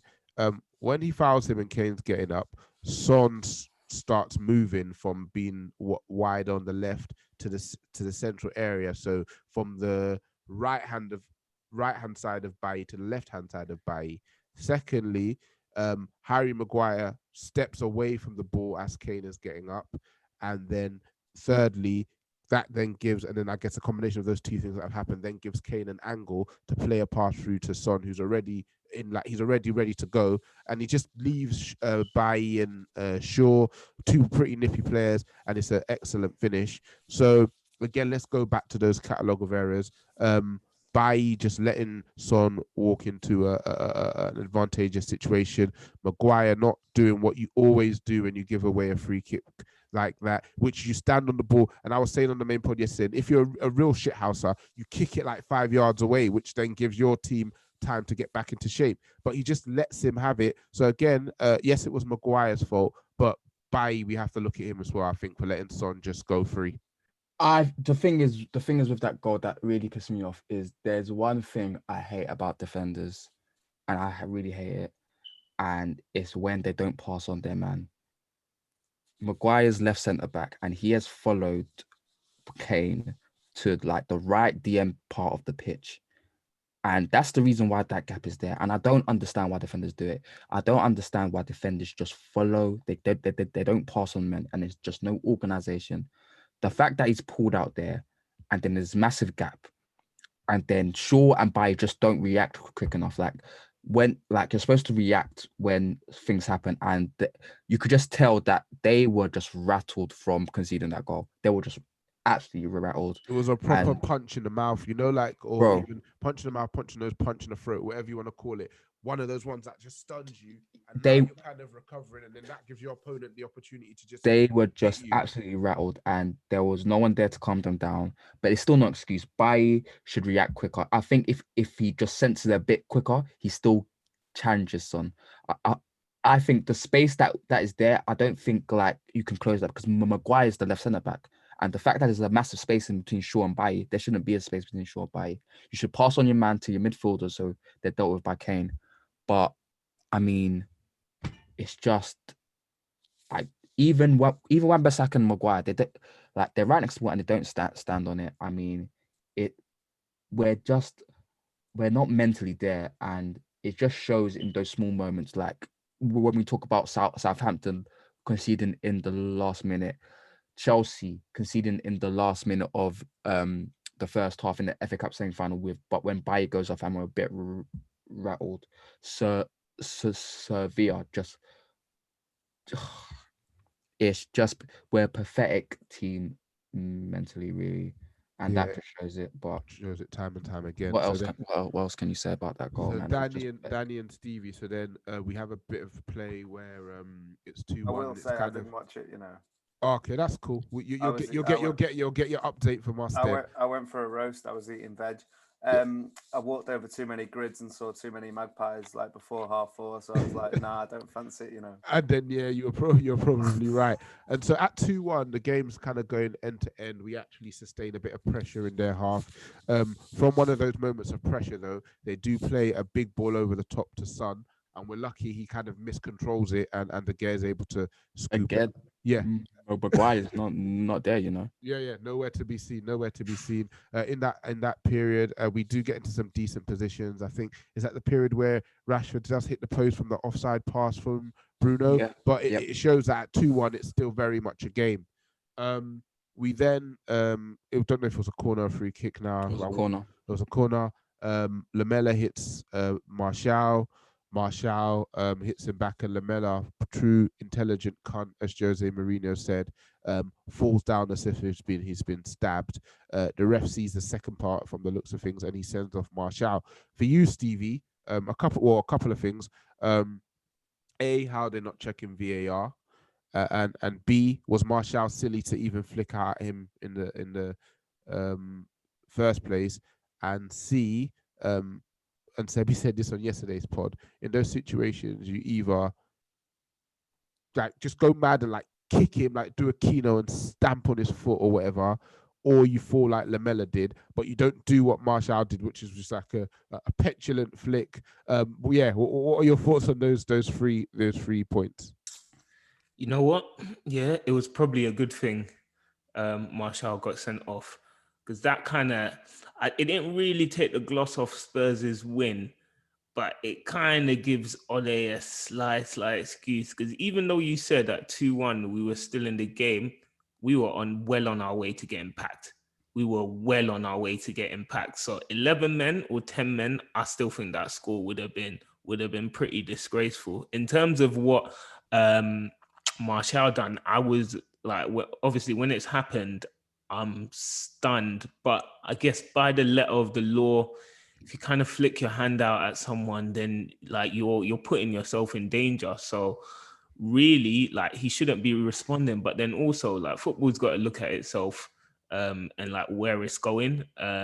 And I just think like we've gone too far. Like, sometimes apply some common sense. Obviously, Lamella's kind of lashed out at Martial, and sometimes it's just reflex. Like, if a man's coming to get at you, then you're gonna do something back. I don't think this is what you'd call, like, that's what they define as violent conduct in any other walk of life. That's not football. Like, if you like hit a man, barely brush a man's face, that's not violent conduct. So I think obviously by the letter of the law it's a red, but in my eyes I just think it's a bit too harsh, and it kind of obviously, well, it definitely takes the game away from us. And obviously Martial now, he might be out for 3 games, which is an even bigger problem. So yeah, that's my take on it. That's your take on it. And then third goal. So now we're at a man down, and we're still trying to play out the back. And one thing that Spurs did really well was that when we did our half-hearted press, and at times it ended up being decent, they played it over the top. Well, obviously, when you press, you do leave holes in your team. So they're finding 3 men. And Aurier, what's wrong with Luke Shaw? Why does he tuck in so much? Anyway, yeah. Do you know what? That was a problem we had in the game after restart as well. The problem is that right, he always tucks in so much. I don't get it. But I think it's just a thing where he's just scared of Maguire getting skinned. I generally think he's scared of Maguire getting skinned, because Shaw did tuck in a lot before, and whenever you go out to a fullback, he'll go out slowly. I remember there was a Watford game, we lost 3-1, and I think Jose said that Shaw didn't go out to press for the third goal or whatever. But I've never seen him do it this much before. It's ridiculous. But the thing that exacerbates it even more is the fact that our centre mids can't cover it, and we tell our wingers to stay up the pitch. So we generally, the right back has the freedom of the pitch, and it's just ridiculous. It is just ridiculous. Yeah, it was ridiculous. So they were playing out of our half-hearted press pretty well. Sometimes they just play through it, and other times they just play over the top. I think that was a fourth goal. The third goal was the Bailly mistake. No, yeah, I'm just talking about pressing generally. I'm getting to Bailly. You know, don't worry, I ain't forgotten that one. Yeah. So now we're 10 men down. We're 10 men, 1 man down. And we decide to play out the back, which we don't do well even when we have 11 men. And in this scenario, we've got Harry Kane, Son, and Ndombele in and around our 18-yard box, basically. So De Gea gives it to Eric Bailly. Eric Bailly still has time to look up. He decides to give it to Nemanja Matic, who Mr. Turns like a truck, turns into Ndombele. Ndombele takes the ball off him. The ball gets to Heung-min Son, and then he just squares it to Harry Kane, and then Harry Kane makes it 3-1. Maguire's mistakes for the first one was ridiculous. Like you said, Elijah, he negatively influenced everything that led to a goal. That's unprecedented, I think, in one goal. The second goal was mistakes from multiple people. But there's something special about what Bailly, and I guess DDG for even passing it to him, did. There's something special about how did your head contrive to do that in that situation? How does that come to you and think, I should give it to Matic when there are 2 players within 5 to 10 yards of him, and there's a third player who's lurking and is pretty close to me? What was he thinking? Do you know what? I remember the Southampton game, and I said when De Gea passed that ball to Pogba, I said De Gea has to take part of blame for that, because I don't want my DMs picking it up in that space when there's a press on. And it's the same thing. I don't understand why Bailly would pass it to Matic there. I even watched the freeze frame again. Play the ball out to Wan-Bissaka. I know we're going to lose the ball anyway, but we're going to lose it in a much better area that's not going to lead directly to a goal. And the thing is that with the other 2, Bailly has parts to play in it, but it's not he even if he done a bit better, that goal still might happen. That third goal was just him being fucking stupid. And that's the thing that frustrates everyone, because it's the fact that he will get these chances. He might play well for a bit, then we'll have one really bad stinker and it will make a manager not trust him, because it will have something like the game away against the Brighton. There's the Newcastle game. There's the PSG game. There's this Tottenham game where you cannot, with how much he plays, you can't have those stinkers and play 5-10 games a season, because that's just too much.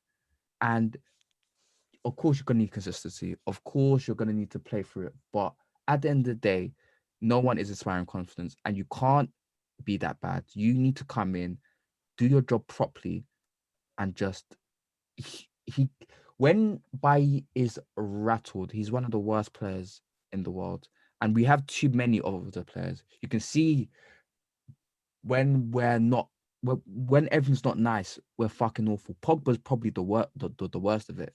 Pogba and Bailly, when they're rattled, they're not football players anymore. They are just kids on the playground who don't know how to play football. And that's what that was. That just stunk of someone so rattled and with just a child's mentality. I see Matic there. I see it, but I just want to get rid of it because I'm nervous. He just passed the matches and it just all turned to chaos. Like, there's just no... Even me who loves Bayern as much, like stuff like that, you can't do it. It's painful. Like, you just... And the fact of the matter is, he's probably going to get dropped for the next game, and he can have no complaints. And the fact is, we're going to go back to centre back pairing that is just awful, that can't deal with pace. And even there were even in between the second and third goal, there were times where he was basically doing blocks by himself.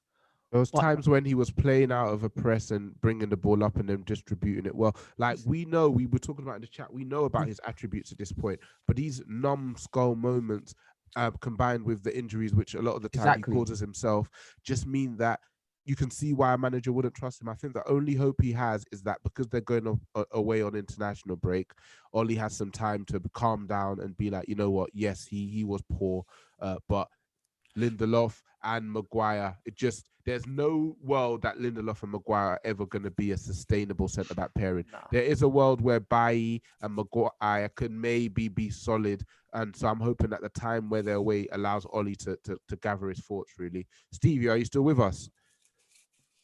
Bro, I'm here. You look depressed, bro. I was just thinking, do you think that's a reason partly maybe they might have signed Cavani, is because instead of passing it to Bailly there, De Gea can just ping it? But De Gea can't ping anyway. But someone can ping it though. But there's someone up there to win a header. I feel like I even feel like Martial, even when we do ping it, he's not as bad aerially as people say he is. I think like he can win a few headers. I feel like it's very silly, and even then, ping it into channels. We have Rashford, you know, like yeah. It's not a thing of where we have slow, small players. There are quick players up top, and even Bruno can shift a bit. So it doesn't make any sense to me. That playing out the back makes sense because you draw teams onto you, then you ping it. That's what you have to do. That's what you have to do, because then the space that they create means that you don't necessarily need your guy to be good in the air, because you're just playing it into a dangerous area. And like you say, a Rashford can chase it. And again, another thing I noticed is that when Spurs did win it, even if they didn't win the first ball, they made sure they won that second ball. It comes down. But that's just basic. I think that's what Ollie might be thinking, though. It wouldn't surprise me knowing Ollie. No. It's true, because I think that's why he bought Igalo as well. Yeah, I think we've obviously playing out the back. I think we just have like a real problem in our team. Like, we have our players have a real inability to keep the ball. Like, so when we're playing out from the back, if you look at like Maguire and Lindelof, I think is even better on the ball than Maguire. Like, Maguire, we spent 80 million on him, and as soon as he gets pressed, he loses the ball when he tries to play it out. Aaron Wan-Bissaka is not a footballer. So when you're actually looking, like if Lindelof looking for someone to pass it to, Aaron Wan-Bissaka is a non-option. Like sometimes I even see Bruno get the ball, look at Aaron Wan-Bissaka, he's like, nah, not right. Matic is slow on the turn. Luke Shaw, I don't really rate him on the ball as well. And even like going forward, I don't think like Rashford is the safest on the ball as well. Like he's a high risk kind of player. And then Bruno is obviously, we know is pass accuracy, completion. So I just think in us trying to play out the back, we lose the ball so easily that there's no semblance of an idea or a plan. And obviously Solskjaer is not implementing that either. So we're just inviting trouble onto ourselves, and it results in stupidity like what Bailly did. We're so Our- shit. Gosh, Our I most felt technically secure that. player. Did you say Kwasia at the end there, Stevie? I definitely didn't, but I could have. Our most technically secure player is probably Martial, you know? Like he's the one I trust to go into and just keep the ball. And even him recently, he's not been good. And But Mata. Yeah, Who doesn't Mata play. is really, and you know what is so funny? That Brighton game, it just made me think. Imagine we had a player like Mata who's younger and was just better. Just a younger Mata, basically. Nah, do you know what? Me personally, I think Mata is more of a final third player. I feel like someone just like a Grealish, just someone that can come on and he can just keep the ball like retention king. Like Van der Beek. Might be. Van der Beek, for me, his best thing is that he's great off the ball. The ball, yeah. But even him, he's actually decent technically, and he's not risky. He'll keep it safe. But someone like Mata, it was just like, it was weird. It was like a breath of fresh air, just seeing, wow, there's actually players in our squad that, you know, aren't like dumb.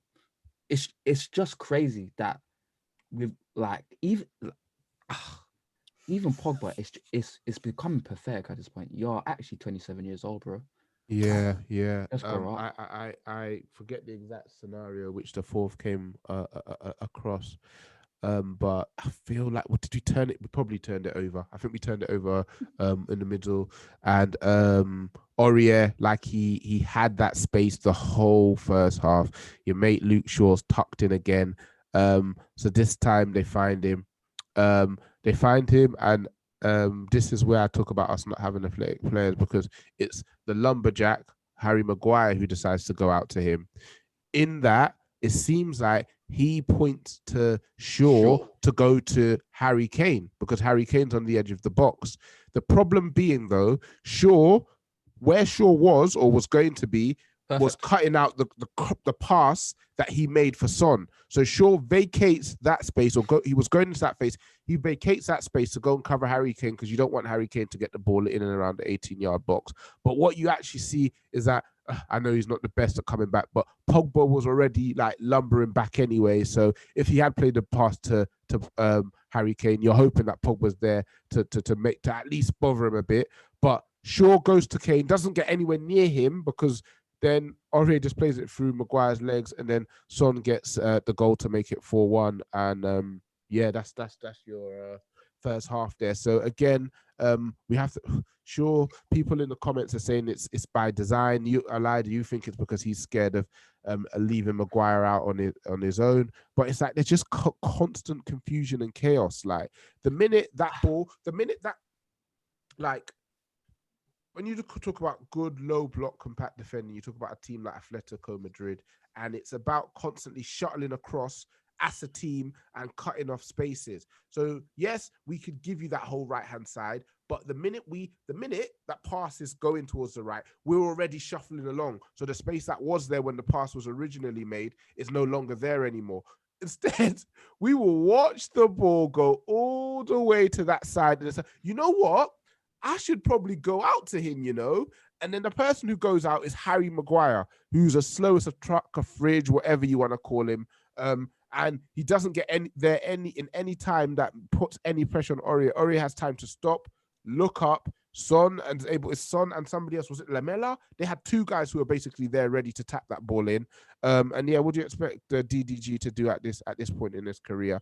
And they made it 4-1. To be honest, it was a game at 3-1, but just to compound it, it was then finished off to be made 4-1. They You then know what's scored. crazy? Yeah, what's crazy? It's the fact that Maguire and Shaw didn't look behind him once. Bruv, remember that goal Sevilla scored? Yeah. Bruv, Hey, like, what's going on? We're conceding the same goals again and again. Do you know the thing is? The thing I really like about Maguire this season is the fact that he's doing the same mistakes that he done last season. So I remember on the first goal versus Palace, I think for the first goal versus Chelsea in semi-final, he doesn't look behind him and he doesn't cut the cross out on the first goal. Does the same thing versus Palace. People are complaining. He's done that mistake before. Sevilla versus Tottenham, he goes out Torre, doesn't look back behind him, and does cut a cross out. Same thing he does versus Sevilla. He's making the same mistakes he was making before.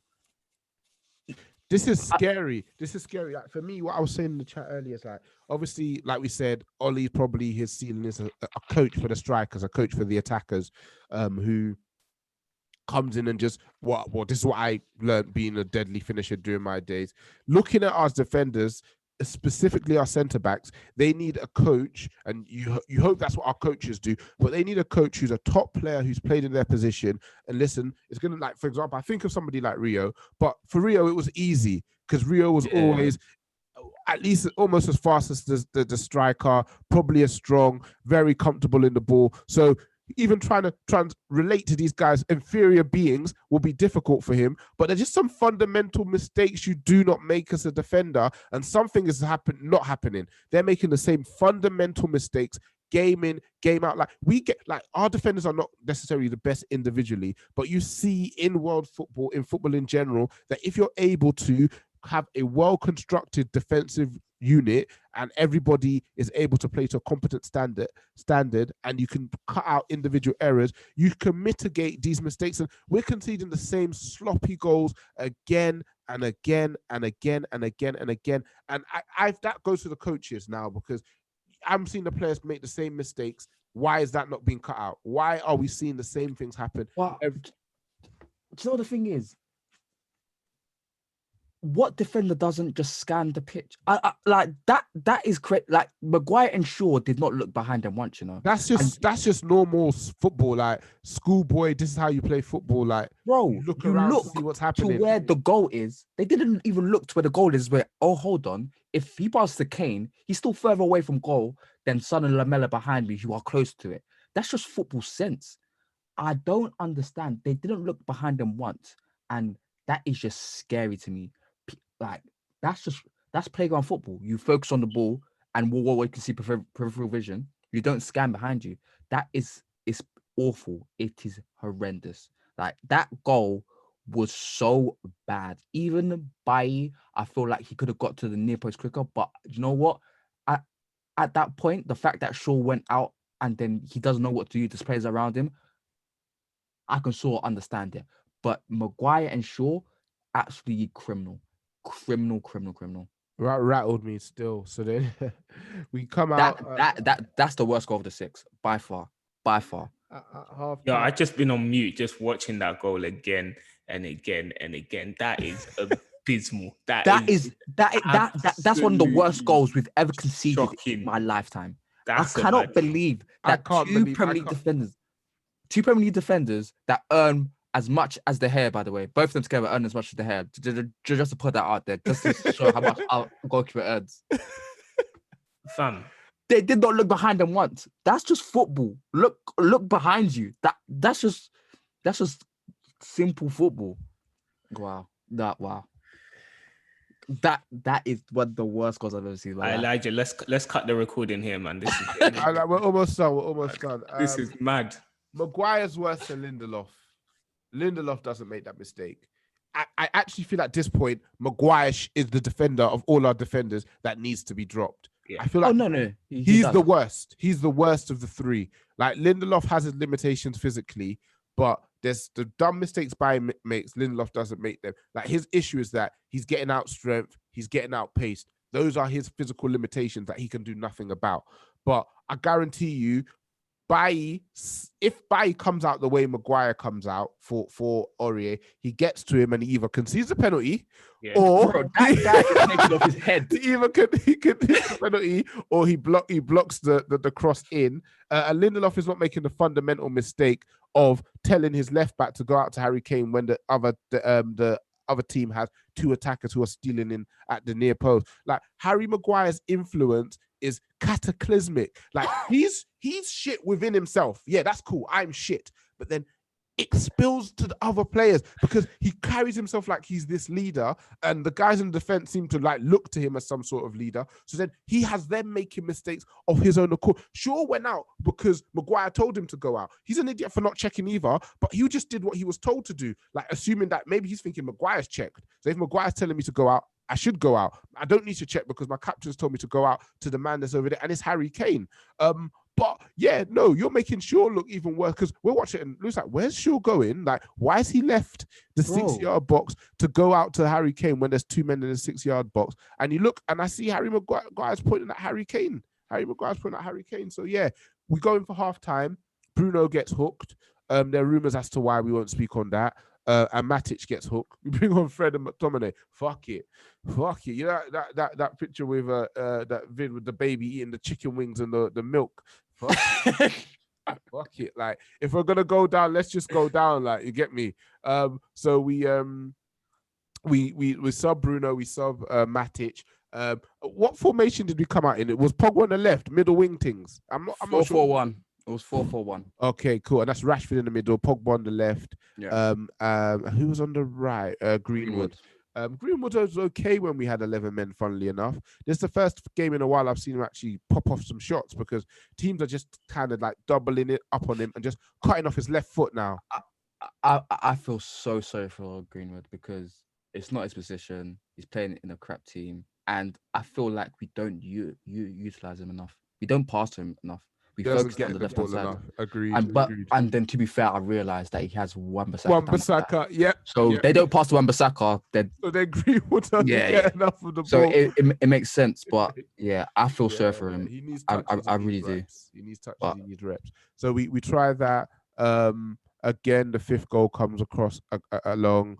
Aurier finally gets his goal after being 3 down that side the whole game. Just remind me, was it Harry? Was it Paul Pogba who committed the foul for the penalty? Yeah. So even on the fifth goal, that thing I was talking about with Maguire earlier about Kane, about players pass. The reason why there's that gap there is because Shaw goes to Lucas, because Lucas goes into that middle wing position, and Shaw just goes to him, doesn't pass him on. That leaves the space for Aurier to run into, and then Pogba doesn't track him, and then he's just there. Pogba gets late and he scores, and then Pogba, because the thing is, Pogba the first half wasn't good, but he wasn't horrendous. That second half is one of the most pathetic performances I've seen from a football player in my life. These three games, Palace, Brighton, and Spurs are, you could say, they're 3 of his 5 worst performances. One of them was Southampton as well, just before the. Do you know what? Southampton and West Ham. Wow, he was horrendous in those as well. Like, he has been shocking since Aston Villa, and people are asking for him to get dropped. I genuinely wouldn't even care. I genuinely don't care. It's just he has been pathetic, and that the reason why it was so pathetic against Spurs is the fact that it's the same thing we talk about all the time. When he's having a bad game, he just becomes a child. Like, bro, you're about to turn 28 in February, bro. Like, come on. Like, 28, and you're playing like. When I saw the second half, I thought this was a 19-year-old. Greenwood is more mature in dire situations than Pogba is right now. He that's why I'm so surprised that he brought off Bruno and Matic, because Bruno and Matic are the only 2 players where I feel like in the bad performance they can lose in the right way. Like, it's weird to say, but even Liverpool, when they lost versus Aston Villa, they lost in a way that just wasn't as disgraceful as we did. They didn't like just bend over, whatever analogy you want to use, like to crawl and let the opposition walk all over. Spurs beat us up. Like, with Aston Villa, it was just like they just exploited a weakness Liverpool had time and time again. Spurs beat us up in every single aspect of football you could possibly imagine. Mentally, physically, technically, tactically, they bossed us. And Pogba, that second half, was the prime example of just a pathetic performance. Pathetic. It was just a pathetic player. That tackle, I saw it coming a mile off. And I said, he tried it against Brighton. We got away can't be with that it. dumb. You Fam, can't be He that makes dumb all to the- slide in. What Fam, was he thinking? You cannot do that at this point. Yeah, I'm not gonna lie. With Paul Pogba, it has to be reverse racism. If Pogba, Listen, Pogba Pogba was now, yeah. Either he goes or I do. yeah, Either he goes or I fucking do. Fam, bro. At the end of this season, only one of us is still going to be connected to Fam. Manchester United Football Club. I'm Team Souness at the minute because Bro, I was about to say that. I was about to say, you know what? I want to see what Souness is about because I'm waiting. Souness had the foresight. I'm telling you, if Pogba was white, he'd have no fans whatsoever. Yeah. At 100 million, we have to start inquesting into this guy's career at Man United because he's leveling off with Maguire now. This guy put in one good performance against Man City where he got a header or something. He didn't even play well. He wasn't even good that game, you know. He wasn't even good that game. He didn't even play well. Fam, the guy, like you said, Elijah, the guy is 28. He's about to turn 28. Yeah. What is this guy doing on the football pitch? Fam, he's a Volta football player. Fam, like professional football, 11 aside, 90 minutes. This guy has a real inability to stamp his authority on the game, like game after game. And he gets to the big matches, yeah, and he's not leveled. And in fact, the guy's he's a damn disgrace. Fam, that slide tackle, fam, that's you. Joe, Even damn disgrace. do you know what the maddest thing is about Pogba? Yeah, I don't ask him to be this controlling midfielder. I don't ask him to score so many goals. What I ask is that you make the center of your pitch your own. And I've seen him do it before. And I'm like, just do it more consistently. And he just floats. And he just floats. And it's like, when you do your job properly, you're such an incredible player. And he can win us games by himself on his own when he plays properly. But it's I don't even know what that means, Elijah, anymore when you say when he plays properly. Joe, I mean, when, for example, when we're 2-0 down versus Newcastle and he's basically playing centre backs, DM and centre mid by himself, and he's controlling the football match, and he basically takes us up the pitch by himself. But even then, I'm like, you shouldn't have to do that. But just playing simple, quickly. When you receive the ball with your back to goal, don't try and turn out when you don't know what's behind you. Just play it back. Just play it simple. And then when you get to the middle third, dominate. Dominate physically, play it quickly, transition quickly. In the final third, you have that. The thing is, he has everything you need for the final third. The small little steps, the cute passes. That place is fine, but he's not in that final third anymore. So I'm seeing him in the center of the pitch, just not dominating, and then in build up, he's just stupid. Like, it's just annoying. Like, all this time I've been saying, Pogba, just be box to box, just be box to box, free reign, and just try to just dominate one part of the pitch, just the center of the pitch. I don't want you picking it up off the centre backs. I don't want you in the final third just waiting there like a dickhead, because he's shit there as well. Just go, just do that, man. It's getting pathetic now. Like, yeah, he really needs to look at himself and just realize he's a grown man. He's a grown man he's an actual leader. De Gea, Maguire, and Pogba, they all need to look at themselves and realize that they're just leading this team to asunder. Like, I don't think Pogba is. I think that's the issue. Is that I think he's better when, like at Juve, when he had all those old guys around him.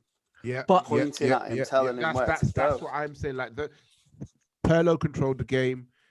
Marchisio Vidal were the madmen who got up and down the pitch, and Bonucci behind him. Pogba But- was the star. but the Pogba thing- was the stardust, and But it's weird because with France, it's like he's not the stardust for France though. he's not. But I think he has a safety net at France, and I think if he is going through and maybe he's more confident for France as well. Like he doesn't feel that same. He doesn't feel that same pressure. He France doesn't, like, haven't paid 100 mil. Yeah, not even 100 mil. It's the lack of quality around me. If I don't do it, yeah. who is gonna do it? Because we can talk about Bruno being quality, but his execution is poor. His execution is poor. So maybe every time he puts on that United shirt and every time he steps on the pitch for us, the pressure in it, because we know he loves the club. I don't know how he feels about us now, but there was a time he loved the club and he badly wanted to do well here. Maybe that pressure that he puts on himself to perform is overwhelming, and I think that even feeds it into the whole when he has a bad game, instead of taking it easy and letting the game come to him, he then forces it and he feels he has to do even more because he's looking around like, if I'm having a bad game, we're not going to win. So now I have to make up for those 2 bad things I did by doing one amazing thing. And then you end up doing that amazing thing bad. Now you've done 3 bad things and then the 4th bad thing. And then you've got then he's back in his own head. Now he can't even control the football anymore. And like when he's bad and like his touch is gone and he can't even pass it 5 yards and like, yeah. And I think maybe that's it. Like the pressure of playing for us in this team with this pressure week in, week out, game in, game out is too much for him. And that's fine. I understand. I don't know how many players would be able to stand up under that pressure and that scrutiny. Do you know what's mad? I remember a youth player saying that Pogba actually tells the players, I don't care what is around me. If I ask for the ball, pass me the ball. Like, because I will take care of it. I will take it up the pitch. I will go past players. And that pressure he puts on himself, it's dumb, but it's understandable because we are a poor team. We are actually a very bad team. Like, up until the final third, we are a horrible football team. Like, we're just disgraceful. And even in the final third, it's just vibes. And that's all it is. It's just, you know what? We've got players that are good technically.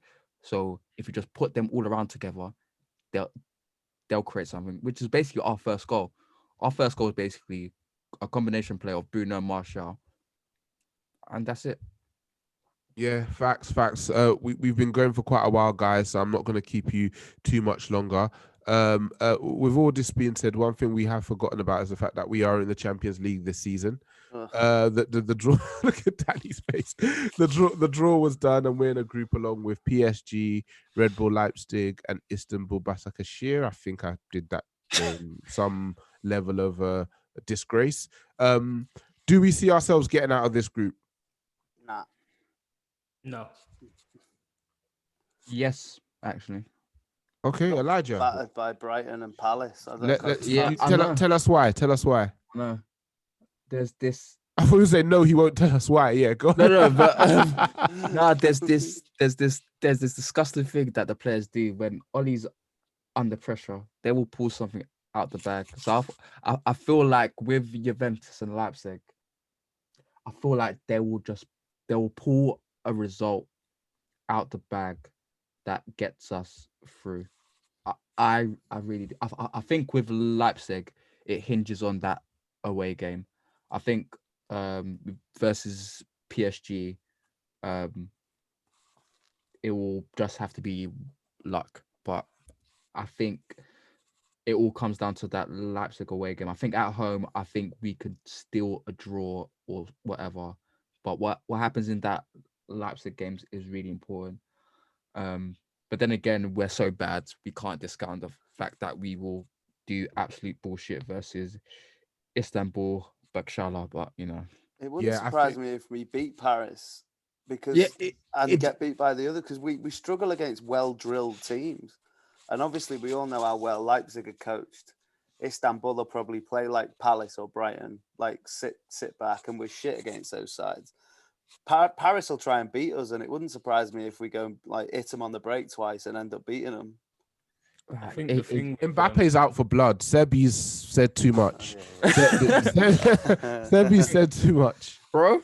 The thing with PSG is that like we have a serious inability to defend against pace. Yeah, all 3 of them men are getting on the score sheet. Mbappe Mbappe, Neymar, and Di Maria are gonna spark us home and away. And you know then what? I'm going. If he scores, I'm done. Di Maria. You know what? Like I'm canceling my I feel Netflix like- and everything.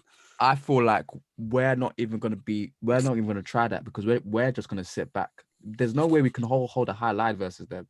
We're just gonna sit back and say, you know what, Maguire, head volley, get that bandage on with the blood. Just do whatever. Just do whatever the typical English centre back does. You know what? Just do it. And then we're just gonna defend. Wan-Bissaka, just do your sliding like a fucking stripper. You just do whatever you want. And yeah. But It's like a kid at a wedding, the way he slides around, man. he kills me as well because he's a very good defender, but he excels in specific parts of defending. yeah. Rather than an all-round good defender. But he loves the man trying to beat him so he can slide. And he loves it so much, he'll give the man space to invite. And then I'm just going to cross it. I know I can't beat you, so I'm just going to cross it. So It's mad because they'll either cross it or they'll just cut in and shoot. And then he's like, raw. you didn't try to take me on. Mad I was thing. like, what? I gave you all that space you did, and you did take me on. You're mad. You're mad. He just plays like there's like 4 cones out and he's in a square. Yeah, like Mad guy, you know. You're a bit mad, so I actually kind of like it. I kind of like it. Hey man, so between that calamitous back four, it's tough watching for us, but I'm hoping we can get through because I very much doubt that we're going to be in the Champions League next season, and I would hate to have to go into the Europa League. I'd rather us get through the group stage and then get knocked out and just be done with Europe rather than finish third and then have to start going to the far reaches of Europe. Just finish 4th, man. Blow it up. I think that's it now. I want to blow it up. Tank for Zion. Like, that's how I feel. Thanks for Finish Jaden. 10th. Yeah. Thanks for Jaden. Okay. So we've got people in our chat. Does anybody have any questions? Any listeners' questions? If you have any listeners' questions, drop them in now. We'll give you a minute. And otherwise we'll call it a night. Okay, we've got a question from Space Mechanic. Thoughts on Evra's Sky Sports rant? Danny, Stevie, you guys have been quiet. I know you're nursing a lot of pain. What were your thoughts on Evra's rant? Yeah, I don't know with Evra. I love Evra, obviously, but I get the impression that everyone on that payroll at Sky now is sort of paid to do a job. It's like they're doing it for clicks almost. You've seen Roy Keane, who's turned into Irish Katie Hopkins, just saying things just to piss people off. Sometimes I think Evra's the same, really, and he just, like, you've seen what he's like with his little videos and stuff, licking chicken and kung fu kicking people. I just think sometimes he just goes off. He's doing it forever. I don't know, because I didn't watch it either. I didn't really see what he said, but whenever I hear, Evra said this, I'm like, oh. I mean, obviously I love him, but I don't know how much he actually does care, because isn't he like mates with Woodward? Don't they like sit together? Yeah, he is. He said on that Instagram thing, he said, if I have any problem with Woodward, I'll just text him and tell him. And he said the only problem he has with Woodward is that Woodward trusts people he shouldn't trust in the club. This is what I mean. And then he's doing all that. I don't know, man. Just when there's cameras, you can never really tell what people's real motive is. I mean, he looked distraught on Sunday though. There was actually, I could genuinely see tears about to come from his eyes. He was distraught, but Evra's a performer, really. He loves this game, as he's always told us. He's a performer. He's passionate, and he's even said himself that I think he might have been asked to be in the United setup as some type of technical director or whatever, and he said he can't because he's too passionate. And he realized when we beat PSG, and he was in the stands shouting at the PSG fans, and he said he can't. You can't be a director of a club, and then you're shouting at the fans yourself. Yeah, he lacks the decorum. I respect him. We've got another question from Mike. Do you see Ollie ditching 4-2-3-1? Ollie has not got a clue. It's so sad because I backed him in the sense that I said he deserved to be given a chance with this squad of players with what he'd done. Yeah. Oh my God.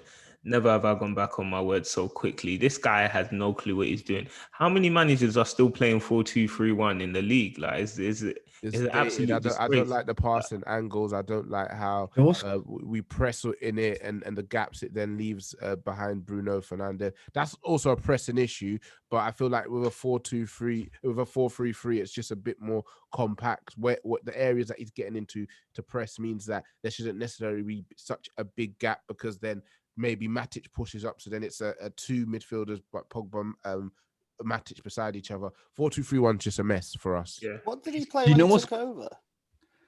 Did he play 4-3-3 when he started, and Pogba Yes. was like more advanced than he was Yes, rolling out? he played a 4-3-3, but then what happened is people started to man mark Pogba.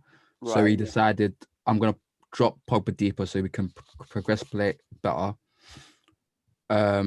And then he realized quickly that shit, I don't have a number 10, and we weren't able to create. But the crazy thing about Bruno is that he got dribbled past the most in the entire game the other day, and he went off at half time. I'm not surprised though. He just runs around like he's parked. He's not a good pressing trigger at all. He's not smart. Yeah. He's just not smart. Yeah, he has to play as one of the three, or he has to go out wide, man. Like, generally, it's getting to the point where I can see the Lampard comparisons. Like, you can't, Lampard, Gerrard, like they were either part of a three or they went out wide, or like even Gerrard, he went as a number 10, but it was a very defensive team anyway, and he had Alonso and Mascherano behind him. But Bruno you can't have that as a number 10, man. You just can't. Put him that, Fraser M. What does Poch do with this squad? Poch has got ideas though. I think the difference between Poch and Solskjaer is that, like, looking at our setup and like design of the squad, I think Pochettino has obviously a clear way of playing tactically, and I think he'd be able to coach players such as Pogba, and give them directions on what to do in certain situations. Whereas with Ole, obviously, like we use the buzzword how many times? It's just vibes, and we're finding out that like teams have figured out how to play United very quickly, and it's alarming that Solskjaer's not like gone back into his dressing room. And we've got like 5 odd coaches with Michael Carrick, McKenna, Mike Phelan as well, like the most vanilla coaches in the world. Yeah, like how have man not figured that like we actually don't have a strategy to play? So I think with Pochettino, obviously, hopefully he'd get rid of that backroom staff because they're doing nothing, and then come in and implement his own ideas. So yeah, I mean, it can't get worse than Ole himself. I think out of the 20 managers in the league, as a coach, he's probably He's the worst. Rock bottom, yeah, he's probably near on rock bottom. You're taking Peaky Blinders, Scott Parker over him. No. Parker's got ideas. Parker's got ideas, but he's he's with some horrendous players, bro. Yeah. Wow. Yeah. I didn't know if Parker was all about the suit, or if just something. He confirmed that. He's got ideas. He's got a brain behind those finely tailored suits. Yeah, and I guess final question from Usman, one of our patrons. What, Dembele? No, Usman, not that's Usman. That's me. USMAN, and he's a Real Madrid fan actually, so there's a little bit more salt.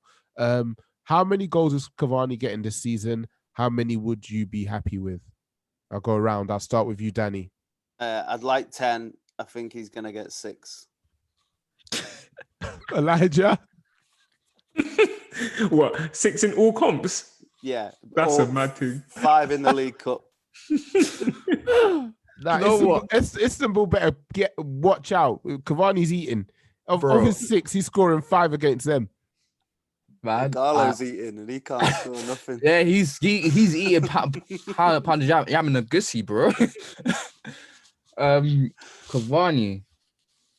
I really love Cavani, man, but he's like 34, so I'm gonna go for a young 14 goals. Okay, FIFA that's not bad. 16 Cavani is the one you want. That's not bad. Yeah, facts. And how about you, Stevie? How many do you think he's gonna get? How many do you like him to get? How many do you think he's gonna get? I'm gonna go for. I'd like him to get 15. Because he's going to be our backup striker, right? He's not going to be he shouldn't be starting ahead of Martial. I mean, that's up to be honest, that's up to Martial, to be honest. Yeah, remember Oli likes a certain type of striker, and if there's one thing about Cavani is he's aggressive. He's aggressive constantly. Martial plays striker the way he plays striker, and these first few games he's reverted back to the Martial before lockdown, who is still very passive when you want him to just be a bit more aggressive and just go for the juggler when you get the ball in space, rather than just kind of jogging with it. Like, I need to think about the fastest way to get to their goal for me to either get a shot off or just to do something dangerous. So he's reverted back to the Martial we don't like. And Cavani, his movement, I thought, of all strikers around, was the best. And I think he'll be a good kind of litmus test for what's more important, the pass or the movement that leads to the pass, because we talk about how much our strikers, their brothers starving. Our strikers are starving, yeah. So we'll see how much a striker like Cavani, who's constantly moving, is able to see chances in this team. And if we see that he's able to consistently still receive chances and get the ball in dangerous positions, there's actually no excuse for Martial. There's no excuse for Martial. And if we see that Cavani is also starving, that then would just mean that we need to do more. We need to put more quality around. And I say we need more quality. Bruno, for all his faults, he is what you'd call a player who creates chances. Pogba, we know about Pogba. Rashford creates dangerous situations. I don't necessarily create chances, but he creates dangerous situations. We need more from our fullback position. So obviously, Telles comes in with a huge reputation going forward. I forgot about that guy, you know? Yeah, you know that guy doesn't exist, man. I can't even lie to you. He comes. No, but if he is what he is going forward, that creates almost another level and a level or half level to Rashford's game, because we talk about how much Shaw impacts Rashford's game, and you look at how poor Shaw's spacing is when we're going forward and the positions he gets himself into when we have the ball. And if Telles is what they say he is, just the space that he will create for Rashford and the balls that he should potentially be able to put into the box for our Martial and our Cavani's should mean that we improve somewhat and we should see more chances. Wan-Bissaka is Wan-Bissaka, isn't it? That guy, auxiliary centre back, bro. That's what I'm saying. You've been saying it since about game 2 of last year, to be honest, bro. I think the maddest thing is that I still remember when Shaw got injured, people were saying the reason why we're playing badly now. It's not because of the fact that we got found out, it's the fact that we lost Shaw. We lost the left foot at left back. Do you know what? There's nothing that does a greater boost to a player's reputation than leaving a team that's not playing well, because then people will always be like, yeah, but what about if you add him back into the mixer? But he was here when we still weren't playing well and we were still shit, and so was he. Maybe Pogba needs another one of those spells for us to miss him again, but until then we will plug on and we'll go on week by week. So I just want to thank all of you guys for sticking with me until 1 a.m. Real troopers, and we didn't even have anything to boast about, to be honest. This has been a pretty sad chat. We spoke about a sad transfer window, then a sad team, a sad performance yesterday. Oh, that game is not sad, bro. That's just that is criminal. I actually want them all arrested. I genuinely wanted to see them all in cuffs by the end of the game. Just led away to Belmarsh and just Maguire's on a suspended sentence, so he'd have been. Oh, man, be careful. Like the way he was, like what he did to Shaw. I'm sure the Greece police were, "Oi, you know what? You know what? You know what? That aggravated because the Greek police will probably look like, well, I got one more in me, boy. We'll bring him right back. We'll bring him all the way back to stand trial again. So I want to thank you guys for sticking with me. I want to thank our listeners. We had almost 200 people in here at a point, and we've still got 88 people listening at 1 a.m. 88 at yeah. 1 a.m. That's Yeah. We 3 hours after curfew. mate. We appreciate you all. Right, guys, I'm gonna turn into Leroy right now. Start Just shouting out our introduce these lads. pages in our community every single pod. So yeah. Thank you all for your time. I'll stop the stream.